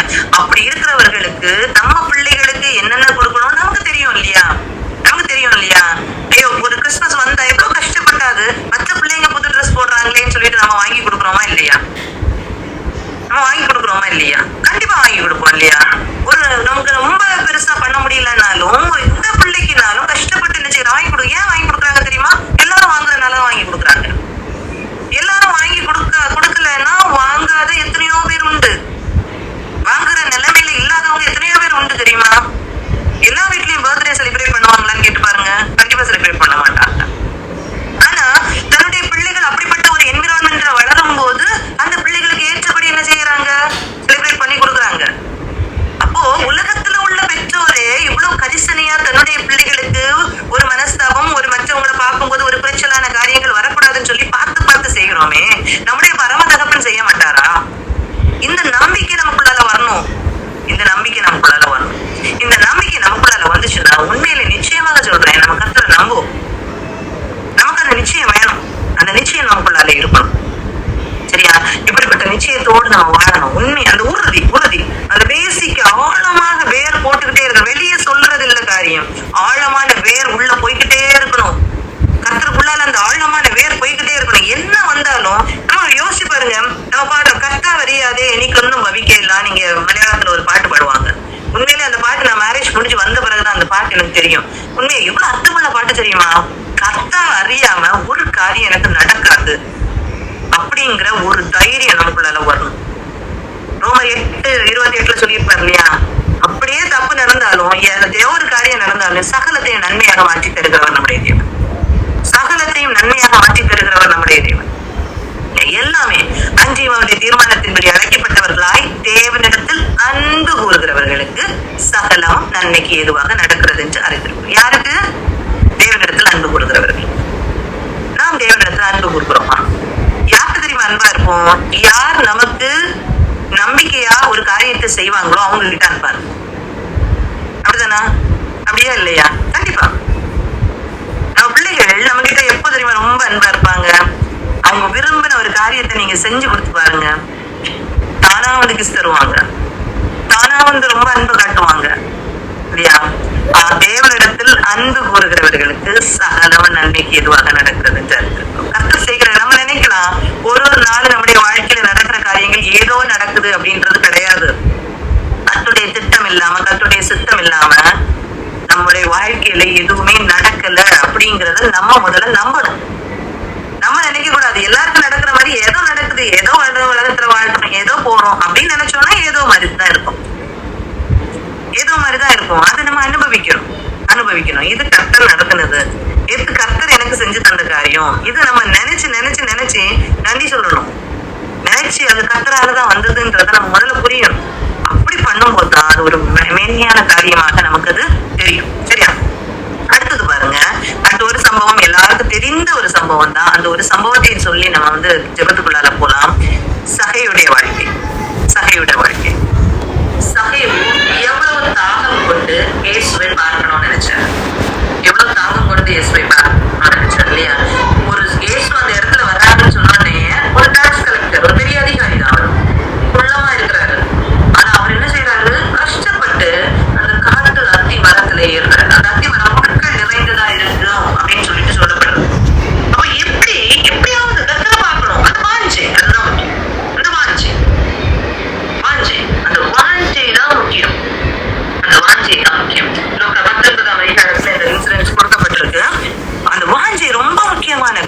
இயேசு எப்படிப்பட்டவரோ என்று அவரை பார்க்க வகை தோன்றினார். இதுதான் நம்ம அறியணும், கர்த்தரை அறியணும். ஏன்னா யோவான் 17:3 சொல்லி இருக்கு, பிதாவாகிய தேவனாகிய உம்மையும் நீர் அனுப்பின இயேசு கிறிஸ்துவையும் அறிவதே நித்திய ஜீவன். அவரை அறிந்து கொள்வதுதான் நித்திய ஜீவன். நம்ம நித்திய ஜீவன் என்னதோன்னு நினைக்கிறோம், வேற ஒன்றும் இல்ல. கர்த்தரை அறிவதுதான் நித்திய ஜீவன். கர்த்தரை அறிந்து கொள்வதுதான் நித்திய ஜீவன். அவரை அறிந்து கொள்ளணும் அப்படின்னு வாஞ்சியோடு நம்ம இருக்கிறோமா, நம்ம நித்திய ஜீவனுக்கு நேராக போய் கொண்டிருக்கிறோம். இவர் பாக்குறாரு, இயேசு எப்படிப்பட்டவரோ என்று சொல்லி பார்த்து அவரை மகிழ்த்திட்டார். அதுக்குள்ள நல்லபடியா ஜனக்கூட்டத்தில் அவரை காணக்கூடாமல் என்ன செய்யறாரு, மேல காட்டத்தி மரத்துல ஏறி உட்கார்ந்துருக்காரு. இந்த சகைக்குள்ளால இருந்த தர்ஸ்ட், இந்த தாகம் யாருக்கு தெரிஞ்சது? இயேசுவுக்கு மட்டும்தான் தெரிஞ்சிச்சு, மற்றவங்க யாருக்கும் தெரியல. ஒரு ஆத்மாவுக்காக கர்த்தர் பாருங்க, நீங்க எங்கேயோ எடுத்து பாருங்க, ஒரு ஆத்மாவா இருக்கும். கர்த்தர் வந்து அங்க வந்து என்ன செய்ய, பெரிய காரியத்தை செய்வார். எது முக்கியம்? தாகமுள்ள ஒரு இருதயம், கர்த்தரோடு ஐக்கியப்பட வேண்டும் என்று ஆவல் உள்ள ஒரு இருதயம்.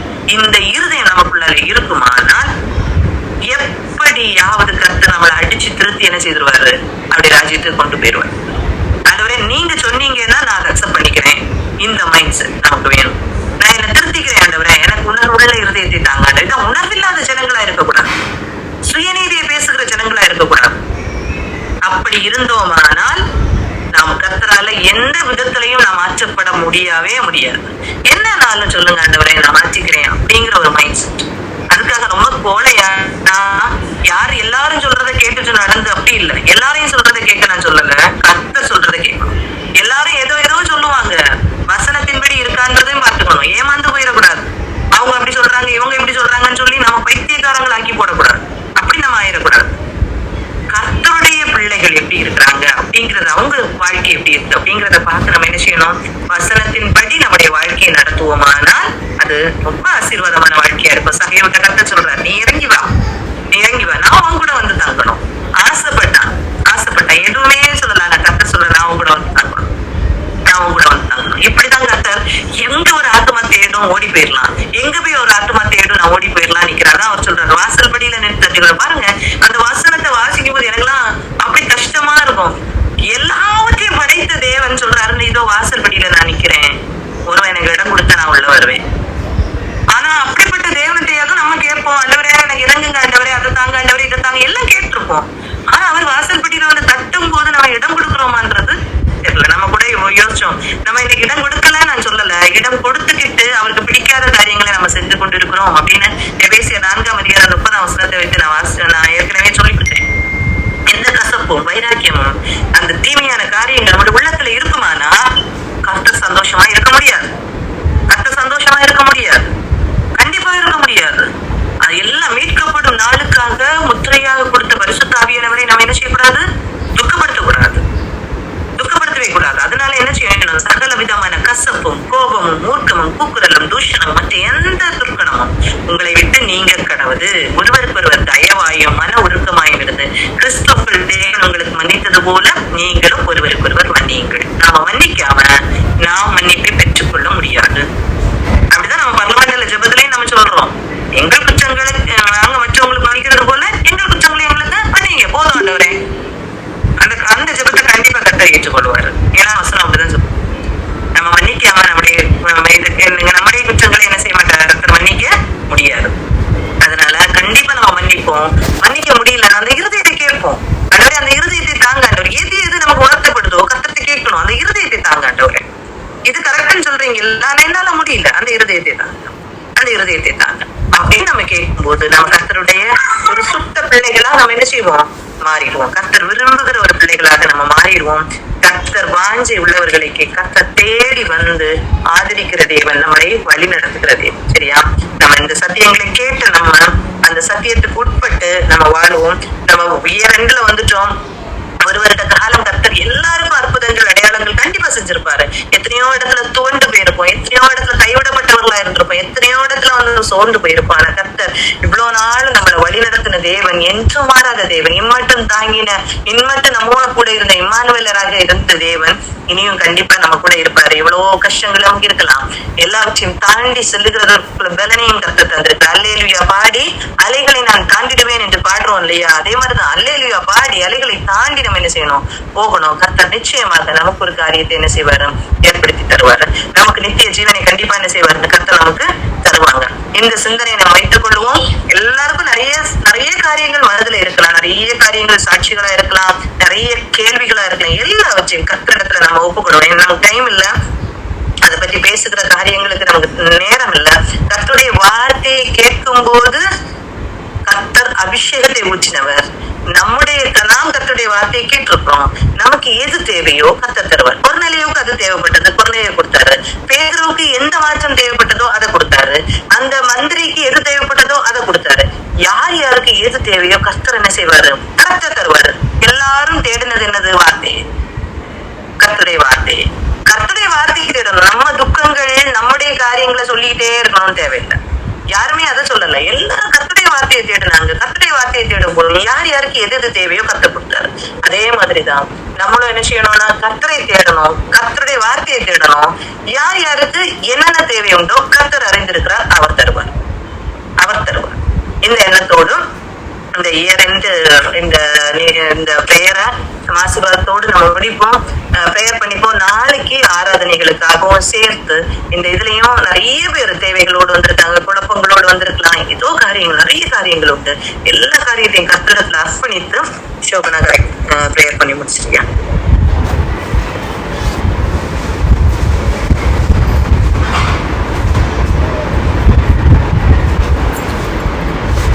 ஸ்தோத்திரிக்கிறோம் அப்பா, உண்மை நாங்கள் துதிக்கிறோம் தகப்பனே. நல்லவரே, உண்மை நாங்கள் துதிக்கிறோம் அப்பா. நேற்றும் என்றும் என்றும் மாறாதவரே, உண்மை நாங்கள் துதிக்கிறோம் அப்பா. நீர் நல்லவராக இருக்கிறீர் ஏசப்பா. ஆண்டவரே ஸ்தோத்திர ராஜா, நாங்கள் அப்பா கூடி வந்து உம்முடைய பாதத்தில் அமரும் பொழுது ஆண்டவரே எங்களுக்கு சத்தியங்களை கற்று தருகிறவரப்பா. வாஞ்சியுள்ள ஆத்மாவை திருப்தியாக்கி அனுப்புகிற தேவன் ஆண்டவரே ஸ்தோத்திரம். நீர் எங்களோட கூட இருக்கிறீர் ஆண்டவரே. அப்பா இவ்வளோ நேரம் ஏசப்பா ஆண்டவரே நீர் எங்களோட கூட பேசினீரே, உமக்கு நன்றி தகப்பனே. அப்பா ஸ்தோத்திரம், வார்த்தை ஆகிய வெளிச்சத்தை எங்களுக்கு தந்தீரப்பா, நன்றி அப்பா. ஆண்டவரே இந்த வார்த்தை அப்பா எங்க வாழ்க்கையில ஐயா இன்னும் எந்தெந்த இடங்களில இருளா இருக்கிறதோ அப்பா அது எல்லாவற்றையும் ஆண்டவரை இருளை நீக்கி வெளிச்சத்தை தருவதாகப்பா இயேசுவின் நாமத்துல தகப்பனே. ஆண்டவரை அப்பா வாழ்க்கையில இருக்கிற இருள் நீங்குவதாகப்பா ஏசப்பா ஸ்தோத்திரம். வார்த்தையில ஜீவன் உண்டாண்டவரே ஏசப்பா, உடைய வார்த்தையில வெளிச்சம் உண்டப்பா ஆண்டவரே ஸ்தோத்திரம். இதை எங்க வாழ்க்கையில ஐயா நாங்கள் கண்ணார கண்டு ஆண்டவரை அனுபவித்து ருசித்து பார்க்க எங்களுக்கு இந்த நாள்ல நீர் கிருபை செய்வீராக ராஜா. அப்பா நாங்கள் அப்பா சத்தியங்களை கற்றுக்கொண்டோமே அப்பா ஆண்டவரே ஸ்தோத்திரப்பா. ஆண்டவரே ஆத்துமாக்களுக்காக பரிதவிக்கிற தேவன் நீர் ஆண்டவரே. ஐயா ஒரு ஆத்துமா உண்மையாய் தேடுமானால் ஆண்டவரே நீர் அப்ப இறங்கி வருகிற தேவனாய் இருக்கிறீர் ஏசப்பா. ஆண்டவரே உண்மை நாங்கள் துதிக்கிறோம் அப்பா ஏசப்பா. இந்த வேளையிலே ராஜா ஆண்டவரே ஏசப்பா அப்படி உள்ள ஆண்டவரே ஒரு இருதயத்தை எங்களுக்கு தாங்கப்பா ஆண்டவரே. உண்மையாய் நாங்கள் ஜெபிக்கிறோம்ப்பா வாஞ்சியோடு தகப்பனே. அப்ப உண்மை பார்க்கணும், உண்மை ஆண்டவரை தரிசிக்கணும், உம்மோடு நடக்கணும்னு சொல்லி ஆண்டவரே அப்பா உம்முடைய பாதத்துல வந்திருக்கிற எங்க ஒவ்வொரு பேரையும் அப்பா நீர் இருதயங்களை அறிந்திருக்கிறீர் ஆண்டவரே. ஐயா உண்மை நாங்கள் துதிக்கிறோம் அப்பா. அப்பா உண்மை அப்பா ஆண்டவரே நாங்கள் ஏசப்பா ஆண்டவரே ஏசப்பா நீர் எங்களுக்கு தெரியப்படுத்துகிறவர் அப்பா ஆண்டவரே. அப்பா ஸ்தோத்திரம், எங்களை அப்பா உம்முடைய தரிசனத்தையும் உம்முடைய சத்தத்தையும் நாங்கள் கேட்கணும் ஐயா. ஆமென் ஆண்டவரே. அப்பா ஸ்தோத்திரம் அப்பா ஏசப்பா ஆண்டவரே. உண்மை அறியாத யாருன்னே தெரியாம அப்பா உண்மையா இருந்த கொர்நேலியுவுக்கு வெளிப்படுத்தினீர் ஆண்டவரே. ஐயா எத்தனையோ நாட்களாய் கிறிஸ்தவர்கள் என்று சொல்லிக்கொண்டு ஆலயத்திற்கு போய்கொண்டு அப்பா வேதத்தையும் வாசித்து ஐயா ஆண்டவரே அப்பா ஏசப்பா இருக்கிற ஆண்டவரே எங்களையும் நீர் நினைப்பீர் ஆண்டவரே. அப்பா ஸ்தோத்திரம் அப்பா. அப்பா இந்த நிமிஷம் வரைக்கும் ஆண்டவரே எங்களுடைய வாழ்க்கையில் எத்தனையோ குறைவுகள் இருக்கலாம்ப்பா, பாவங்கள் இருக்கலாம் ஐயா ஆண்டவரே. உண்மை பிரியப்படுத்தாத காரியங்கள் இருக்கலாம்ப்பா. ஆனா இந்த வேளையில ஏசப்பா ஆண்டவரே கொர்நேலியுவுக்கு இறங்கின தேவன் ஐயா ஆண்டவரை தேடி சென்றவர் ஆண்டவரே. இந்த வேளையில ஏசப்பா நீர் எங்களுக்கும் உண்மை வெளிப்படுத்த சித்தமா இருக்கிறதற்காக நன்றி ஆண்டவரே. அப்பா நீர் இருதயங்களை பார்க்கிறவர் அப்பா. அப்பா ஸ்தோத்திரம் ஆண்டவரே. எல்லாவற்றையும் ஆண்டவரே அப்பா கர்த்தருடைய வார்த்தைக்கு ஒப்பு கொடுத்த பேதுருவை போல ஐயா ஆண்டவரே நாங்க இந்த வேளையில ஏசப்பா ஆண்டவரே உம்முடைய சத்திய வசனங்களை நாங்கள் கேட்டோமே அப்பா, அதை ஒப்பு கொடுக்க ஐயா எங்களுக்கு கிருபைகளை தாங்க ராஜா ஆண்டவரே. உமக்கு நன்றி அப்பா, எங்களுக்கு கிருபைகளை தாங்கப்பா. அப்பா ஸ்தோத்திரம் ஐயா ஆண்டவரே. எங்களை இருதயங்களுக்கு தோணலாம்ப்பா இதெல்லாம் கடினமான வார்த்தைகள் ஐயா, இதெல்லாம் எப்படி இந்த உலகத்துல வாழ முடியும் ஆமென் ஆண்டவர் அப்படின்னு சொல்லி எங்களுடைய இருதயங்களில் நினைவுகள் எழும்புமானால் ஐயா ஆண்டவர் இந்த சத்துருவானவனுடைய சத்தத்திற்கு நாங்கள் செவி கொடுக்காதபடிக்கு அப்பா ஸ்தோத்திரம் அப்பா உம்முடைய அப்பா அப்பா ஸ்தோத்திரம் ஆண்டவர் வார்த்தைக்கு அப்படியே அப்படியே கீழ்ப்படியக்கூடிய கிருபைகளை ஆண்டவரை ஒவ்வொரு பேருக்கும் நீங்க தருவீராகப்பா. இருதயத்தில் ஆண்டவரை நீங்க பேசுங்கப்பா. உங்களுடைய சத்தத்தை கேட்கணும் ஆண்டவரே. ஐயா ஸ்தோத்திரம் அப்பா. ஆண்டவரே ராஜா இயேசப்பா ஸ்தோத்திரம். வார்த்தை இல்லாம ஆண்டவரே ஐயா மந்தைகள் சிதறடிக்கப்படுகிற காலத்திற்குள்ளார நாங்கள் இருந்து கொண்டு இருக்கிற ஐயா ஆண்டவரே இந்த நாட்கள்ல அப்பா வார்த்தைகளை கற்றுக்கொண்டு இயேசப்பா வேதத்துல ஐயா ஆண்டவரே உண்மை பார்க்க ஆண்டவரே எங்க ஒவ்வொரு பேருக்கும் மனக்கண்களை திறந்தருளுங்கப்பா. ஆண்டவரே ஸ்தோத்திர ராஜா. ஐயா நன்றி ஆண்டவரே. அப்பா ஸ்தோத்திரம் அப்பா. சத்தியத்தை ஐயா சத்தியமாய் போதிக்காத ஐயா ஆண்டவரே எத்தனையோ ஜனங்களை நாங்கள் பார்க்கிறோம் ஆண்டவரே. அப்பா ஸ்தோத்திரம். அதுல விழுந்து போகாமல் இருக்கணுமானால் ஆண்டவரே உம்முடைய வேதமாகிய வெளிச்சம் எங்களுக்கு அப்பா ஆண்டவரே ஒவ்வொரு நாள் எங்கள் பாதைக்கு வெளிச்சத்தை தரணும் ஆண்டவரே. அப்பா அப்படிப்பட்ட ஒரு அப்பா கண்களை எங்களுக்கு திறந்தருளுங்க அப்பா. எங்கள் இருதயங்களை திறந்தருளுங்க ஐயா ஆண்டவரே ஸ்தோத்திரம் அப்பா. அப்பா அந்த எத்தியோப்பியனை போல ஐயா ஆண்டவரே அப்பா ஒண்ணுமே புரியல. ஆனால் ஆண்டவரே அப்பா நான் என் கர்த்தரை தேடணும்னு சொல்லி ஆண்டவரே வேதத்தை திறந்து வைத்து வாசித்து கொண்டிருந்தாரப்பா. ஆண்டவரே ஒரு டிராவல் டைம் பயன்படுத்தி வாசிச்சாரப்பா. எவ்வளவு ஒரு வாஞ்சை இருந்திருந்தா ஆண்டவரே ஸ்தோத்திரப்பா. ஆண்டவரே இந்த வேளையில நாங்கள் ஜெபிக்கிறோப்பா. ஆண்டவரே இங்க இருக்கிற எங்க ஒவ்வொருவரையும் ஒப்பு கொடுக்கிறோப்பா. ஐயா எவ்வளவோ டிராவல் அப்பா ஆண்டவரே நாங்கள் வெறும் பாடல்களை கேட்டுக்கொண்டு ஆண்டவரே அப்பா ஸ்தோத்திரம் இன்னும் உலகத்தின் காரியங்களுக்காய் ஆண்டவரே ஏசப்பா சொல்லப்போனா உண்மை பிரியப்படுத்தாத காரியங்களை கூட நாங்கள் பேசிக்கொண்டு கேட்டுக்கொண்டு ஐயா செய்து கொண்டு நாங்கள் போகிறோம் ஐயா. எங்களை மன்னிங்க ஆண்டவரே. ஐயா ஸ்தோத்திரம் அப்பா. இன்னைக்கு நீங்க எங்க கூட பேசின தயவுக்காக நன்றி அப்பா. ஆண்டவரே ஸ்தோத்திர ராஜா. ஆண்டவரே ஒவ்வொரு பிரயாணங்களிலும் ஐயா உங்களுடைய வேத வார்த்தைகளை அப்பா ஏசப்பா எவ்வளவு தூரம் ஆண்டவரே நாங்க டிராவல் பண்றோம். ஒரு வசனத்தை மனப்பாடம் பண்ணலாமாப்பா. அப்பா ஒரு வசனங்களை கூட எடுத்து வாசிக்கலாமேப்பா. ஆனாலும் தகப்பனே ஐயா எவ்வளவோ ஆக்சசிபிளா எங்களுக்கு இருந்தா ஐயா ஆண்டவரே மொபைல்ல அப்பா ஆண்டவரே பைபிள் இருந்தும் கூட ஐயா ஆண்டவரே அதை எடுக்கிறதுக்கு எங்களுக்கு விருப்பம் இல்லை ஏசப்பா. ஹல்லேலூயா. ஆனாலும் தகப்பனே ஏசப்பா எவ்வளவோ இந்த உலகத்துல ஐயா சத்துருவானவன் எங்களுக்குள்ளார திணித்து வைத்திருக்கிற ஐயா ஏசப்பா உலகத்தின் அடிமைத்தனத்துக்குள்ளார விழுந்து கிடக்கிற ஜனங்களை நீர் அறிந்திருக்கிறீரப்பா. ஆண்டவரே எங்க ஒவ்வொருவரையும் ஒப்பு கொடுக்கிறோப்பா.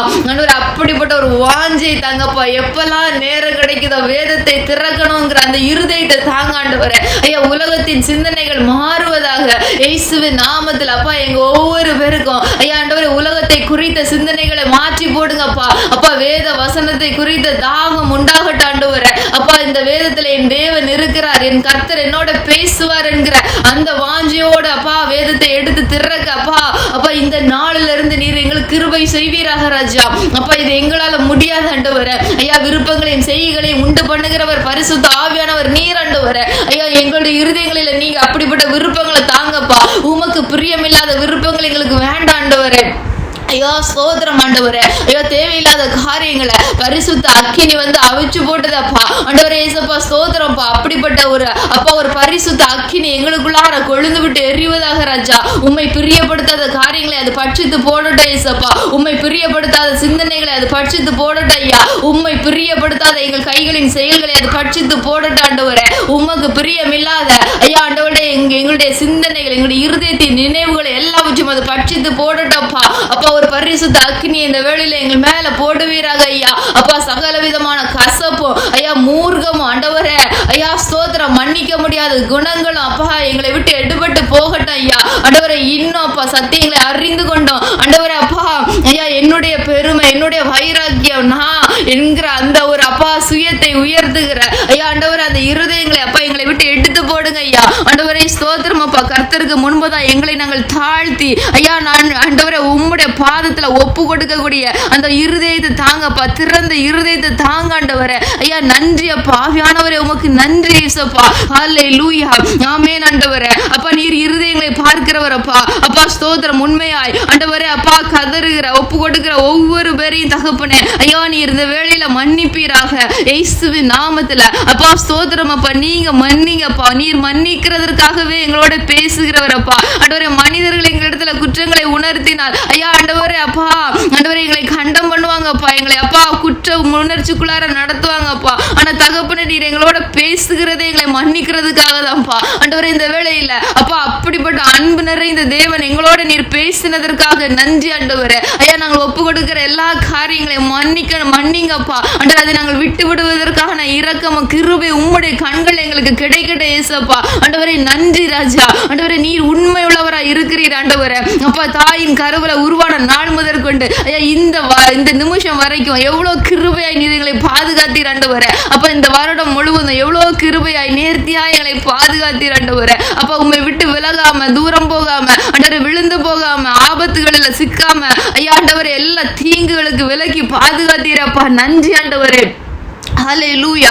ஆண்டவரே நன்றி அப்பா. இந்த வேளையிலும் தகப்பன் அப்பா கேளுங்கள் உங்களுக்கு கொடுக்கப்படும் என்று சொன்னீரப்பா. ஆண்டவரே உண்மையாய் நாங்கள் கேட்கிறோம் ஐயா. ஐயா அந்த பரிசுத்த ஆவியானவருடைய அபிஷேகம் எங்களுக்கு வேணும் ஆண்டவரே. பாவத்தை வெறுக்கிற இருதயம் வேண்டுமானால் ஆண்டவரே அபிஷேகம் எங்களுக்கு வேணும்பா. ஆண்டவரே ஆவியானவர் எங்களுக்குள்ளார ஊற்றப்படணும் ஆண்டவரே. அப்பொழுதுதான் ஆண்டவரே எங்களுடைய இருதயம் எங்களுடைய சிந்தனைகள் எங்களுடைய சரீர அவயவங்கள் எல்லாம் பரிசுத்தத்திற்கு நேராக ஓடும்பா. ஆண்டவரே இந்த பரிசுத்த அபிஷேகம் எங்களுக்குள்ளார இல்லைன்னா ஆண்டவரே எங்களுடைய சரீரங்கள் ஆண்டவரே உலகத்திற்கு ஒத்த வேஷம் தரிக்கும் ஆண்டவரே. அப்பா ஸ்தோத்திரம் அப்பா. அப்படிப்பட்ட ஒரு பரிசுத்தம் உண்டாவதற்காக தகப்பனை எங்களை பரிசுத்தமாக்குகிற கர்த்தர் எங்கள் மேல நீர் இறங்கி வருவீராக.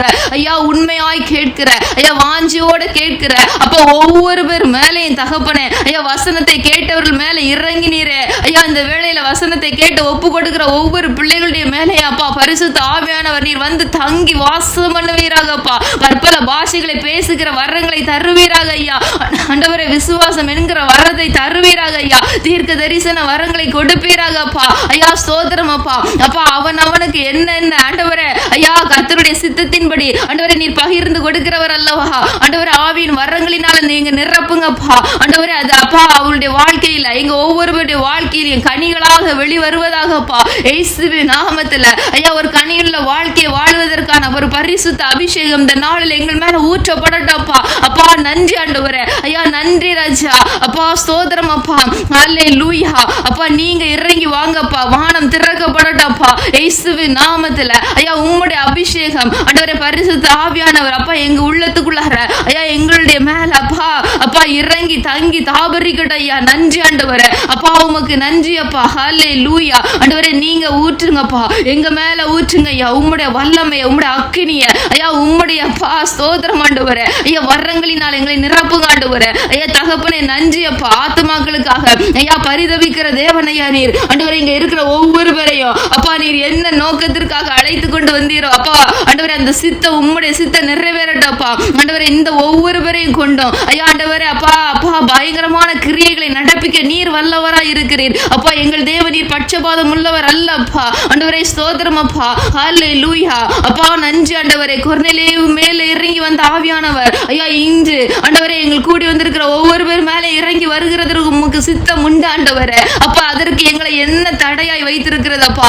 ஏசப்பா நாங்கள் அப்பா ஹல்லேலூயா ஆண்டவரே அப்பா நாங்க என்ன செய்யணும்னு கேட்டாரு அப்பா. ஹல்லேலூயா. அதே போல ஆண்டவரே நாங்க என்ன ஆண்டவரே இன்னும் எங்களிடத்துல தடைகள் இருக்கிறது அப்ப இன்னும் என்னென்ன அப்பா பாகாலின் பலிபீடங்கள் எங்களுக்குள்ளார தகர்க்கப்பட வேண்டியது என்பதை எங்களுக்கு காண்பித்து தாங்க ஐயா. ஆண்டவரே உன்னதமானவர் அப்பா நீர் வந்து எங்களுக்குள்ளார வாசம் பண்ணுகிறதற்கு ஐயா தடையா இருக்கிற எல்லாவற்றையும் அழித்து போடுங்கப்பா. பட்சித்து போடுங்கப்பா. ஆண்டவரே உமக்கு நன்றி ஆண்டவரே. ஐயா ஊற்றுங்கப்பா உம்முடைய வல்லமையினால தகப்பனே அக்கினியினால நீர் எங்களை நிரப்புங்க ஆண்டவரே. ஐயா நன்றி அப்பா. அப்பா இப்பொழுது நீர் விதைத்திருக்கிற ஆண்டவரே இந்த அனல் ஆண்டவரே எங்களுக்குள்ளார அப்பா அதை அணைந்து போகாதபடிக்கு கர்த்தர் நீர் காத்துக் கொள்வீராக ஐயா. ஆண்டவரே அது பெருகட்டப்பா. இந்த வாஞ்ச ஆண்டவரே பரிசுத்த ஆவியானவர் எனக்குள்ளார வரணும் வாசம் பண்ணணுங்கிற அந்த வாஞ்சையும் ஏக்கமும் விருப்பமும் ஐயா ஆண்டவரே ஸ்தோத்திரம் அப்பா. மானானது நீரோடைய வாஞ்சித்து கதறுவது போல அப்பா ஒவ்வொருவருடைய இருதயமும் கதறட்டும் ஐயா. இந்த கடைசி நாட்கள்ல அப்பா ஆண்டவரே மாம்சமான யாவர் மேலும் என் ஆவியை ஊற்றுவேன் என்று சொன்ன வார்த்தையின்படி ஆண்டவரே உம்மிடத்துல வந்து ஒவ்வொரு பேரும் ஐயா பரிசுத்த ஆவியானவர் அபிஷேகத்திற்காக நிற்கட்டும் ஐயா. நன்றி ஆண்டவரே. நீங்க ஊற்றுங்கப்பா. நீர் ஊற்றுகிற தேவன் அல்லவா அப்பா. ஸ்தோத்திரம் ஆண்டவரே. உம்முடைய பலத்தினால நிரப்புங்கப்பா.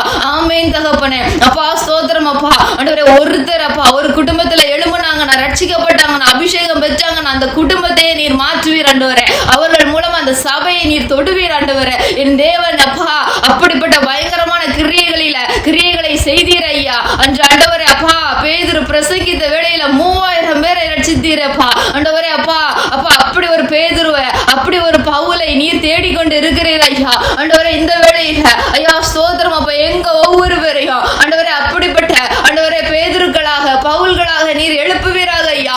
நன்றி ஆண்டவரே. உமக்காக ஆண்டவரை அழிந்து கொண்டிருக்கிற ஜனங்களை ஆண்டவரே எங்க குடும்பங்களில் அப்பா ஏசப்பா ஆண்டவரே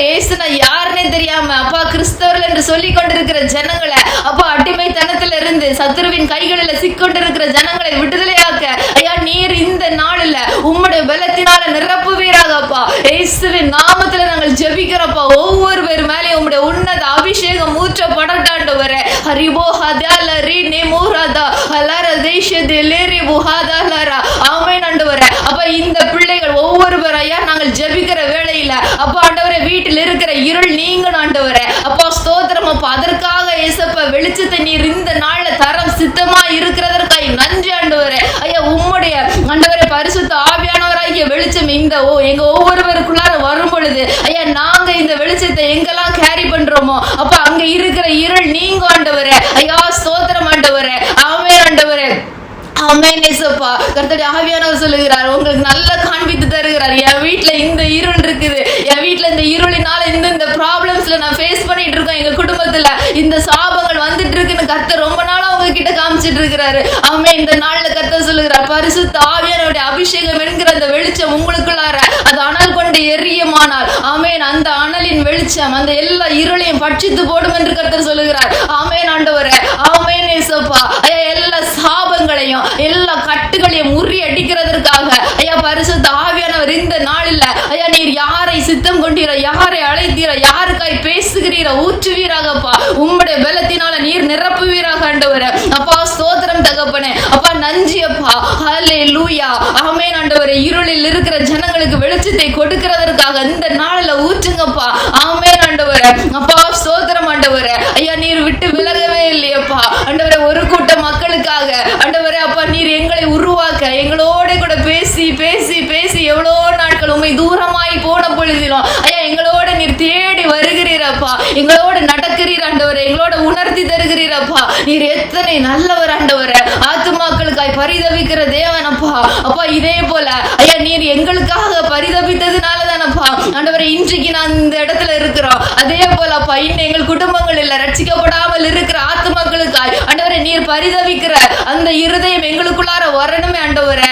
ஐயா ஸ்தோத்திரம் அப்பா. அவர்களுக்காய் நாங்கள் ஜெபிக்கும் பொழுதுதானப்பா ஆண்டவரே ஒரு விடுதலை உண்டாகும் ஆண்டவரே. ஐயா நாங்கள் சத்தியங்களை கேட்டுக்கொள்ளுகிறோம் அப்பா, வாசிக்கிறோம், தியானிக்கிறோம் ஆண்டவரே. ஆனா இதை எங்களுக்குள்ளார வைத்துக் கொண்டு அப்பா இன்னும் எங்கள் குடும்பங்கள் இருளில இருக்குமானால் அப்பா ஒரு பிரயோஜனமும் இல்லை ஆண்டவரே. ஐயா ஆத்துமாக்களுக்காய் உத்தரவாதம் எடுத்து திறப்புல நிற்கக்கூடிய பிள்ளைகளாக நீங்க எங்க ஒவ்வொருவரையும் மாற்றுங்க ஆண்டவரே. ஐயா எத்தனையோ நாட்கள் நாட்கள் பொல்லாதவைகளா இருக்கிறதப்பா. கடைசி காலத்துக்குள்ளார போய் கொண்டு இருக்கிற ஐயா உம்முடைய வருகை மிகவும் சமீபமா இருக்கிறது ஏசப்பா ஆண்டவரே. உம்முடைய வருகை வருமானால் ஆண்டவரே ஐயா எங்கள் குடும்பங்களில் இருக்கிற ஜனங்கள் கைவிடப்பட்டார்களானால் ஆண்டவர் அது எவ்வளவு பெரிய வேதனை ஆண்டவரே. ஐயா நாங்கள் பரலோகத்திற்கு எடுத்துக்கொள்ளப்படும் போது அவர்கள் இந்த பூமியில நிற்பார்களானால் ஐயா ஆண்டவரே எவ்வளவு ஒரு வேதனை ஆண்டவரே. ஐயா ஸ்தோத்திரம் அப்பா. இந்த பாரத்தை ஐயா ஒவ்வொருவருடைய இருதயத்துக்குள்ளார நீங்க போடுவீராகப்பா ஆண்டவரே. ஆத்துமாக்களுக்காய் திறப்புல நின்று ஜெபிக்க பிள்ளைகளை இந்த ஒவ்வொருவரையும் மாற்றுங்க ஆண்டவரே. ஐயா சும்மா நீங்க இந்த சத்தியத்தை கேட்க வைக்கலப்பா. நீங்க சும்மா கூட்டிட்டு வரல ஆண்டவரே. ஐயா உம்முடைய அபிஷேகத்தை உம்முடைய வல்லமைகளை கொடுத்து நீங்க அனுப்புங்கப்பா. ஆமென் ஆண்டவரே. ஹல்லேலூயா. அப்பா நன்றி ஆண்டவரே. நன்றி ராஜா. ஹல்லேலூயா. ஆமென் ஆண்டவரே. ஆமென் ஏசப்பா. அப்பா நான் போறேன்னு நீங்க சொல்லிட்டு இருக்கீங்க. அப்ப நான் செய்யறேன் ஆண்டவரே. ஐயா என் குடும்பத்துக்காக நான் நிக்கிறேன்னு யாரோ சொல்றீங்க. கர்த்தர் சொல்லுகிறார் நீ போ நான் உனக்காக பாதை செவ்வாய்ப்படுத்துவேன்னு கர்த்தர் சொல்லுகிறார். ஆமென் ஆண்டவரே. இப்போ உனக்காக நான் பாதை செவ்வாய்ப்படுத்தி ஆத்துமாக்களை உன் கைகளில் நான் தருவேன்னு கர்த்தர் சொல்லுகிறார். ஐயா நன்றி ஆண்டவரே. ஏசப்பா உமக்கு நன்றி அப்பா. ஹல்லேலூயா. அப்பா நீங்க நடந்துங்க ஐயா. ஒவ்வொரு ஆத்துமாக்களையும் கர்த்தர் அண்டையில சேர்க்கிற அந்த இருதயத்தை ஆண்டவரே கொடுங்க, பாரத்தை கொடுங்கப்பா. நன்றி ஆண்டவரே. அப்பா இந்த அபிஷேகமும் இந்த வல்லமையும் கிருபைகளை எங்களுக்கு கிடைக்குமானால் இந்த வருடத்துல அப்பா எங்க வாழ்க்கையில நாங்க வாழ்ந்ததற்கு ஒரு அர்த்தம் இந்த நாள்ல தான் எங்களுக்கு கிடைச்சிருக்கோம் ஆண்டவரே. அப்படிப்பட்ட பொக்கிஷம் ஆண்டவரே. ஐயா ஆவியானவரின் அபிஷேகம் என்பது ஆண்டவரே வெளியேற பெற்றதப்பா. எத்தனையோ பேர் என்ன பிரயாசப்பட்டாலும் கிடைக்காதப்பா. எவ்வளோ பணங்களை கொடுத்தாலும் கிடைக்காது ஆண்டவரே. ஆனா எங்களுக்கு கர்த்தரிடத்துல இரக்கம் உள்ளவர்களுக்கு அது கிடைக்க ஆண்டவரே. ஐயா நாங்களுக்கு எங்களுக்கு நீர் இரக்கம் செய்ததற்காய் நன்றி ஆண்டவரே. அப்பா அந்த நாளில் கேட்ட ஒவ்வொரு பேருக்கும் ஆண்டவரே நீங்க பேசுங்க ஐயா. இந்த அனல் இன்னும் குறையாதபடிக்கு ஒவ்வொருபடி இருதயம் அப்ப கொழுந்து விட்டு எரியட்ட ஐயா. வேதத்தை தியானிக்கட்டும். அபிஷேகத்தை குறித்த வாஞ்சையும் எழுப்புதலின் ஆண்டவரே சிந்தனையை கொடுங்க. ஆமென் ஆண்டவர். ஆவியானவர் விடாது பிடித்து அப்பா நடத்துவீராக ராஜா. ஊற்றுங்க ஐயா, உங்க வல்லமையினால நடத்துங்கப்பா. ஹல்லேலூயா. ஆமென் தகப்பனே. அப்பா ஸ்தோத்திரம் அப்பா. சாட்சிகளாக நிறுத்துங்க ஆண்டவரே. என் தேவன் ஆமென் ஆண்டவரே. எத்தியோப்பியனுக்கு அப்பா வாஞ்சையை பார்த்து வந்து என் தேவன் அபிஷேகித்தது உண்மையானால் ஆமென் ஆண்டவரே, வாஞ்சியோடு கேட்கிற அப்பா ஸ்தோத்திரம் ஆண்டவரே, ஒவ்வொரு பேருடைய மேலே நீர் இறங்கி வருவது அதிக நிச்சயம் அல்லவாப்பா. ஆமென் ஆண்டவர். அப்படிப்பட்ட சாட்சிகளை எழுப்புங்கப்பா. என் தேவன் பட்சபாதம் உள்ளவர் அல்ல என்கிற சாட்சியை எழுப்புங்க ஆண்டவரே. ஐயா நன்றி அப்பா. ஆமென் ஆண்டவரே. ஹல்லேலூயா. நன்றி இயேசுப்பா. அப்பா கொர்நேலியுவுக்கு யாருமே தெரியாது. ஆமென் ஆண்டவரே. ஹல்லேலூயா. அப்பா நன்றி நன்றி ஆண்டவரே. ஆமென் ஆமென். யாரோ ஒருத்தர் சொல்லிட்டு இருக்கீங்க, என் ஃபேமிலியில இப்படி பரிசுத்தாவியான அபிஷேகம்னா என்னன்னே தெரியாது, எனக்கு இந்த ஒரு அபிஷேகம் கிடைச்சா நான் எப்படி மத்தவங்க முன்னாடி நான் நிக்க முடியும், வாழ முடியும், ஃபேஸ் பண்ண முடியும் அப்படின்னு நீங்க கேட்டுட்டு இருக்கீங்க. கர்த்தர் சொல்றார், கொர்நேலியு வீட்டுல யாருக்குமே எதுவுமே தெரியாது, இயேசுவை பற்றி எதுவுமே தெரியாது. ஆனா அந்த அபிஷேகம் வரும் பொழுது ஹல்லேலூயா, அந்த முழு குடும்பமும் ரட்சிக்கப்பட்டது. அந்த முழு குடும்பம் பரிசுத்தாவியானவரை பெற்றுக்கொண்டாங்க. ஆமென் ஆமென். கர்த்தர் உங்களை கொர்நேலியுவை பார்க்கிறேன் என்று கர்த்தர் சொல்லுகிறார். ஆமென். நீ பயப்படாமல் ஆமென் முன்னேறு. ஹல்லேலூயா. கர்த்தர் சொல்லுகிறார், நீ பயப்படாத, நீ பயப்படாம நீ நிற்பாயானால் உன்னை கொண்டு உன் குடும்பத்தையும் ஆமென் ஆவிக்குள்ளார நடத்துவதற்கு நான் வல்லமை உள்ளவராய் இருக்கிறேன் என்று கர்த்தர் சொல்லுகிறார். ஐயா நன்றி அப்பா. நீங்க அப்படியாய் நடத்துங்க ஐயா. குடும்பத்தை அப்படியாய் ஆசீர்வதிங்கப்பா. ஆண்டவரே அபிஷேகத்தை கொடுத்து ஆசீர்வதிங்கப்பா. ரட்சிப்பின் பாத்திரத்தை கொடுத்து ஆசீர்வதிங்கப்பா. உமக்காக ஐயா உயிரோடு ஆண்டவரே ஜீவனுள்ள சாட்சிகளை நீர் நிறுத்த போகிறதற்காக நன்றி ஆண்டவரே. அப்பா ஸ்தோத்திரம் தகப்பனே. நன்றி தகப்பனே. ஐயா இந்த ஆவிக்குரிய நன்மைகளை பெற்றுக்கொள்ளுகிற ஐயா உம்முடைய பிள்ளைகள் ஒவ்வொரு பேருக்கும் அப்பா இந்த கேட்ட சத்தியங்களை பெற்றுக்கொண்ட அப்பா இருதயத்தில் அப்பா அனல் கொண்டு எரிந்து கொண்டிருக்கிற இந்த ஒவ்வொரு பேருக்கும் அப்பா ஆமென் ஆண்டவரே, உலகத்தின் நன்மைகளை நீர் நிரப்பி அப்பா ஆசீர்வதிக்க உண்மை உள்ளவராய் இருக்கிறீர் ஆண்டவரே. ஐயா உண்மை ஆராதிக்கிற பிள்ளைகள் எதற்குமே அப்பா அப்பா குறைவுபட்டவர்கள் அல்லப்பா. ஆமென் ஆண்டவரே. அப்பா நீர் வெறுமையாய் விட மாட்டீர் ஆண்டவரே. ஐயா நீர் குறைவுபட்டு இருக்க விட மாட்டீர் ஆண்டவரே. நீர் பலவீனத்தோடவே இருந்து கொண்டு அப்பா அப்படியே இருக்கிறதற்கு நீர் விட மாட்டீர் ஆண்டவரே. ஐயா ஸ்தோத்திரம் அப்பா. இந்த நாள்ல ஐயா தேவையோட வந்த ஒவ்வொரு பிள்ளைகளுக்காய் நாங்கள் ஜெபிக்கிறோம்ப்பா. என்னென்ன தேவைகளோட வந்தார்கள் என்று என் தேவனே உமக்கு தெரியும்ப்பா. நீங்க நடத்துங்கப்பா, நீங்க சந்திங்கப்பா. ஆமென் ஆண்டவரே. ஐயா நாங்க பார்த்த எல்லா காரியத்தையும் ஐயா அவங்க வார்த்தையை மட்டும்தான் தேடினாங்க. இந்த வார்த்தையாகிய இயேசுவை தேடினவர்களுக்கு ஆண்டவரே எல்லா நன்மைகளும் பெற்றுக்கொண்டாங்கப்பா. எல்லா நன்மைகளும் அவங்களுக்கு கிடைச்சது ஆண்டவரே. ஹல்லேலூயா. அப்பா இந்த நாளில் அப்பா வார்த்தையை தேடி வந்திருக்கிற இந்த ஒவ்வொரு பேருக்கும் அப்பா எங்க ஒவ்வொரு பேருடைய வாழ்க்கையிலையும் ஆண்டவரே அப்பா அந்த உலகத்துல காத்திருக்கிற நன்மைகள் ஐயா தேவையோடு இருக்கிற நன்மைகள் பலவீனத்தை நீக்கி சுகம் என்கிற நன்மையை ஐயா காண பண்ணுங்கப்பா. இந்த 2025 வருடத்துக்குள்ளார அப்பா ஆண்டவரே பிரவேசிக்க இருக்கிற ஒவ்வொரு பேருக்காக ஆண்டவரே அப்பா அப்பா இந்த இடத்துல ஐயா ஆண்டவரே என் வாழ்க்கையில அப்பா இந்த புது வருடத்திலேயாவது ஆண்டவரே நன்மைகளை நான் பாத்திர மாட்டேனா ஆண்டவரே. இவ்வளவு நாள் ஆண்டவரே கண்ணீர்ல நான் இருந்துட்டு ஆண்டவரே இயேசுப்பா இந்த வருஷத்துல ஐயா ஆண்டவரே என் உள்ளம் களிப்பாய் மாறாத ஆண்டவரே. எனக்கு அந்த ஒரு ரிஜாய்ஸ் கிடைக்காதப்பா. என் உள்ளத்துல என் உதட்டுகள்ல அப்பா அப்பா அந்த சிரிப்பு வராதப்பான்னு சொல்லி ஆண்டவரே அப்பா கேட்டுக்கொண்டு இருக்கிற ஐயா ஒவ்வொரு பேருடைய வாழ்க்கையில அற்புதமான கிரியைகளை செய்யுங்க ஐயா. ஆமென் ஆண்டவரே. ஐயா ஸ்தோத்திரம் அப்பா. கர்த்தரை ஆராதிக்கிற பிள்ளைகளுக்கும் கர்த்தரை ஆராதிக்காத பிள்ளைகளுக்கும் வித்தியாசத்தை காணப்படுங்க ஆண்டவரே. ஐயா உண்மையாய் தேடுகிற ஐயா உண்மையாய் பற்றி கொண்ட அப்பா மனதை உடையவன் உண்மையே நம்பி இருக்கிறபடியால் நீர் அவனை பூரண சமாதானத்துடன் காத்துக்கொள்ளுகிற தேவன் அல்லவா. ஐயா இந்த ஒவ்வொரு பேருக்கும் அப்பா ஐயா பூரண சமாதானத்தினால நிரப்புங்கப்பா. அப்பா அந்த சமாதானம் வர வேண்டுமானால் ஆண்டவரே அவங்க காத்திருக்கிற நன்மைகளும் கிடைக்கணுமே ஆண்டவரே. ஐயா அப்பா நன்மைகள் கிடைக்காம அப்பா சோர்ந்து போய் இருக்கிற ஐயா ஆண்டவரே ஒவ்வொரு பேருடைய வாழ்க்கையிலே எல்லாவற்றையும் கொடுத்து ஆசீர்வதிங்கப்பா. கர்த்தருக்கு சித்தமானது அவர் கையினாலே வாய்க்கும் என்கிற வார்த்தையின்படி ஐயா ஐயா ஸ்தோத்திரம் அப்பா. நீங்க கொடுங்கப்பா, நீங்க கொடுக்க அப்பா நாங்கள் பெற்றுக்கொள்வோம் ஐயா ஒவ்வொருவருடைய வாழ்க்கையிலையும் ஐயா ஸ்தோத்திரம் அப்பா. நீங்க கொடுங்க ராஜா. நன்றி ஆண்டவரே. ஐயா என் தேவனுக்காக நான் சாட்சியாய் நிற்பேன் என்று ஆண்டவரே ஒப்பு கொடுக்கிற ஒவ்வொரு பேருடைய வாழ்க்கையிலையும் அப்பா ஐயா பெரிய காரியங்களை செய்யுங்க ஆண்டவரே. ஆமென் ஆண்டவரே. ஆமென் இயேசுப்பா. பயப்படாதே, மகிழ்ந்து களி கூறு, கர்த்தர் பெரிய காரியங்களை செய்வார் என்று கர்த்தர் சொல்லுகிறார். ஆமென் ஆண்டவரே. ஆமென் இயேசுப்பா. அந்த பயம் என்கிற இருள் நீங்கட்டும் ஐயா இயேசுவின் நாமத்தில். ஐயா இருதயங்களில் இருக்கிற அப்பா பயங்கள் நீங்கட்டும். என் வாழ்க்கை இப்படியே இருந்துருமோ ஆமென் ஆண்டவரே, என் வாழ்க்கை இப்படியே இருந்துருமோன்னு சொல்லி பயந்து போய் நீங்க நிற்கிறீங்க. அல்லேலூயா. கர்த்தர் சொல்லுகிறார் பயப்படாதே, மகிழ்ந்து களி கூறு, கர்த்தர் பெரிய காரியங்களை செய்வார் என்று சொல்லுகிறார். ஆமென் ஆண்டவரே. ஆண்டவரை பயத்தை நீக்குங்கப்பா. ஆவியானவர் தாமே ஆமென் ஆண்டவரே. அப்பா நீங்க நடத்துங்கப்பா. ஹல்லேலூயா. என் தேவனுடைய பாதையில நடத்துங்கப்பா. ஐயா ஸ்தோத்திரம் அப்பா. எல்லா நன்மைகளையும் காண பண்ணுங்க. சுகத்தை கொடுங்கப்பா. பலவீனங்களை நீக்குங்க. கண்மணியை போல காத்துக்கொள்ளுங்க. ஒவ்வொரு பேரையும் ஐயா இந்த ஒவ்வொரு குடும்பங்களையும் நாங்க இயேசுவின் ரத்தத்துக்குள்ளார மறைத்து ஜெபிக்கிறோம் தகப்பனே. ஆமென் கர்த்தாவே. ஐயா நாளை தினத்துல கூடப்பா ஆண்டவரே பரிசுத்த ஓய்வு நாள் ஆராதனையை ஒப்பு கொடுக்கிறோம்ப்பா. எல்லா சபைகளிலும் ஐயா ஆண்டவரே கர்த்தருடைய அக்கினி போடப்படணும்ப்பா. வார்த்தையை பேசும் பொழுது கர்த்தருடைய அக்கினி கொழுந்து விட்டு எரியட்ட ஐயா ஒவ்வொருவருடைய இருதயங்களுக்குள்ளார. ஐயா ஆண்டவரே கர்த்தர் பேசுங்க. ஐயா ஸ்தோத்திரம் அப்பா. ஏதோ சர்ச்சுக்கு போனோம், சண்டே ஆராதிக்கணும், இருந்தோம், காணிக்கையை போட்டோம், எழுமணும் ஆண்டவரே. ஐயா இந்த வழக்கமான இந்த ஒரு பாரம்பரிய வாழ்க்கையில விட்டு வெளியில வரட்டும் ஐயா. எல்லா சபைகளிலும் ஐயா ஆண்டவரே கர்த்தருடைய ஆவியானவர் நீர் இடைபடுவீராகப்பா. அது உங்க சபைப்பா ஆண்டவரே. எல்லா சிஎஸ்ஐ சபைகளில் ஆண்டவரே கர்த்தருடைய அக்கினி அப்பா போடப்படட்டப்பா. இது உங்க சபை ஆண்டவரே. ஐயா நீங்க பேசுங்கப்பா ஆண்டவரே. ராஜா நீங்க கண்ட்ரோல் பண்ணுங்கப்பா ஆண்டவரே. இருக்கிற எல்லா தடைகளும் விலகட்ட ஐயா. ஆவியானவருக்கு இடம் கொடுக்காத அப்பா. இடம் கொடுக்க நினைக்காத ஐயா. சத்ருவின் கைகளில் இருந்து அப்பா பயன்படுகிற மனிதர்களை ஐயா நீர் அப்பா தொடுவீராகப்பா. ஆமென் ஆண்டவரே. எல்லா சபைகளில் ஐயா ஆண்டவரே ப்ரீச் பண்ண போற பாஸ்டர்ஸ் ஒப்பு நீங்க கண்ட்ரோல் பண்ணுங்கப்பா. ராஜாக்களின் இருதயங்களையே திருப்புகிற தேவன் நீர் ஆண்டவரே. உம்முடைய பிள்ளைகளுடைய இருதயத்தை திருப்புவது உமக்கு அப்பா லேசான காரியம் அல்லவா ஆண்டவரே. நீங்க பேசுங்க ஐயா. ஆமென் ஆண்டவரே. அப்பா நீங்க பேசுங்க. ஒவ்வொருவருடைய இருதயங்களில கிரியை செய்யுங்க ஆண்டவரே. ஐயா எழுப்புதலுக்கு நேராக எங்கள் சபைகள் ஆயத்தமாகட்டும் ஆண்டவரே. அப்பா ஸ்தோத்திரம் அப்பா. அனல் இல்லாத இருக்கிற ஒவ்வொரு சபைகளுக்குள்ளார கர்த்தருடைய அக்கினியை போடப்படட்டும் ஐயா. ஆமென் ஆண்டவரே. அப்பா விசேஷமா ஐயா வெண்கஞ்சி சபையில என் தேவனே அப்பா உம்முடைய எழுப்புதலின் அக்கினி போடப்படட்டும் அப்பா. ஆமென் ஆண்டவரே. ஐயா உம்முடைய அக்கினி வரும் பொழுது அப்பா ஸ்தோத்திரம் இல்லாத தேவையில்லாத அசுத்தங்கள் ஐயா எல்லாம் அது பட்சித்து போடப்படும் ஆண்டவரே. கர்த்தர் அப்படிப்பட்ட ஒரு சுத்திகரிப்பு ஆண்டவரே வெண்கஞ்சி சபையில நீர் கட்டளையிடுவீராக ஐயா. இன்னும் இந்த பிரேயர்ல எந்தெந்த அப்பா பிள்ளைகள் போகிற எல்லா சபைகளிலும் அப்படிப்பட்ட ஒரு அக்கினியின் சுத்திகரிப்பை கட்டளை எடுங்க ஐயா. ஆமென் ஆண்டவரே. ஹல்லேலூயா. அப்பா ஸ்தோத்திரம். நாங்கள் விசுவாசிக்கிறோம் ஐயா. எங்களுக்குள்ளார நீர் போட்டிருக்கிற இந்த அக்கினி ஆண்டவரே அது சும்மா இருக்காதுப்பா. அது மற்றவர்களை உயிர் பெற செய்யும் ஆண்டவரே. ஐயா மற்றவர்களையும் அது சுத்திகரிக்கும் ஆண்டவரே. எங்களை சுத்திகரிப்பதோடு அல்ல ஐயா. எங்களை சுற்றி இருக்கிற ஐயா எங்க இடத்துல நெருங்குகிற எல்லாருக்கும் அந்த அக்கினி அப்பா அந்த அனலை உணர முடியும் ஆண்டவரே. அப்படிப்பட்ட ஒரு மகிமையான காரியங்கள் இந்த நாள்ல அப்பா செய்யுங்க ஆண்டவரே.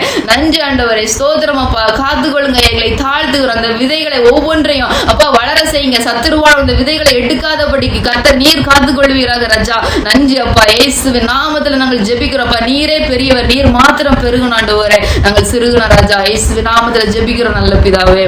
ஆமென். என் முழுமே பரிசுத்த நாமத்தை ஸ்தோத்திரி. நாசமாவே கர்த்தரை ஸ்தோத்திரி. கர்த்தர் செய்த சகல உபகாரங்களை மறவாதே. ஆமென்.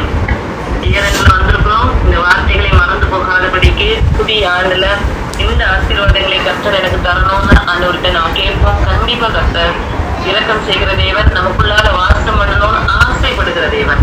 கண்டிப்பாக கர்த்தர் நமக்கு அதை செய்வாங்க. கர்த்தர் செய்வாங்க. அந்த நம்பிக்கையோடு அந்த தீர்மானத்தோடு அந்த உற்சாகத்தோடு புதிய ஆண்டை நம்ம சந்திப்போம். அடுத்த புதிய ஆண்டுல நம்ம திரும்பவும் இந்த இடத்துல நம்ம அடுத்த சனிக்கிழமை கூடலாம். God bless.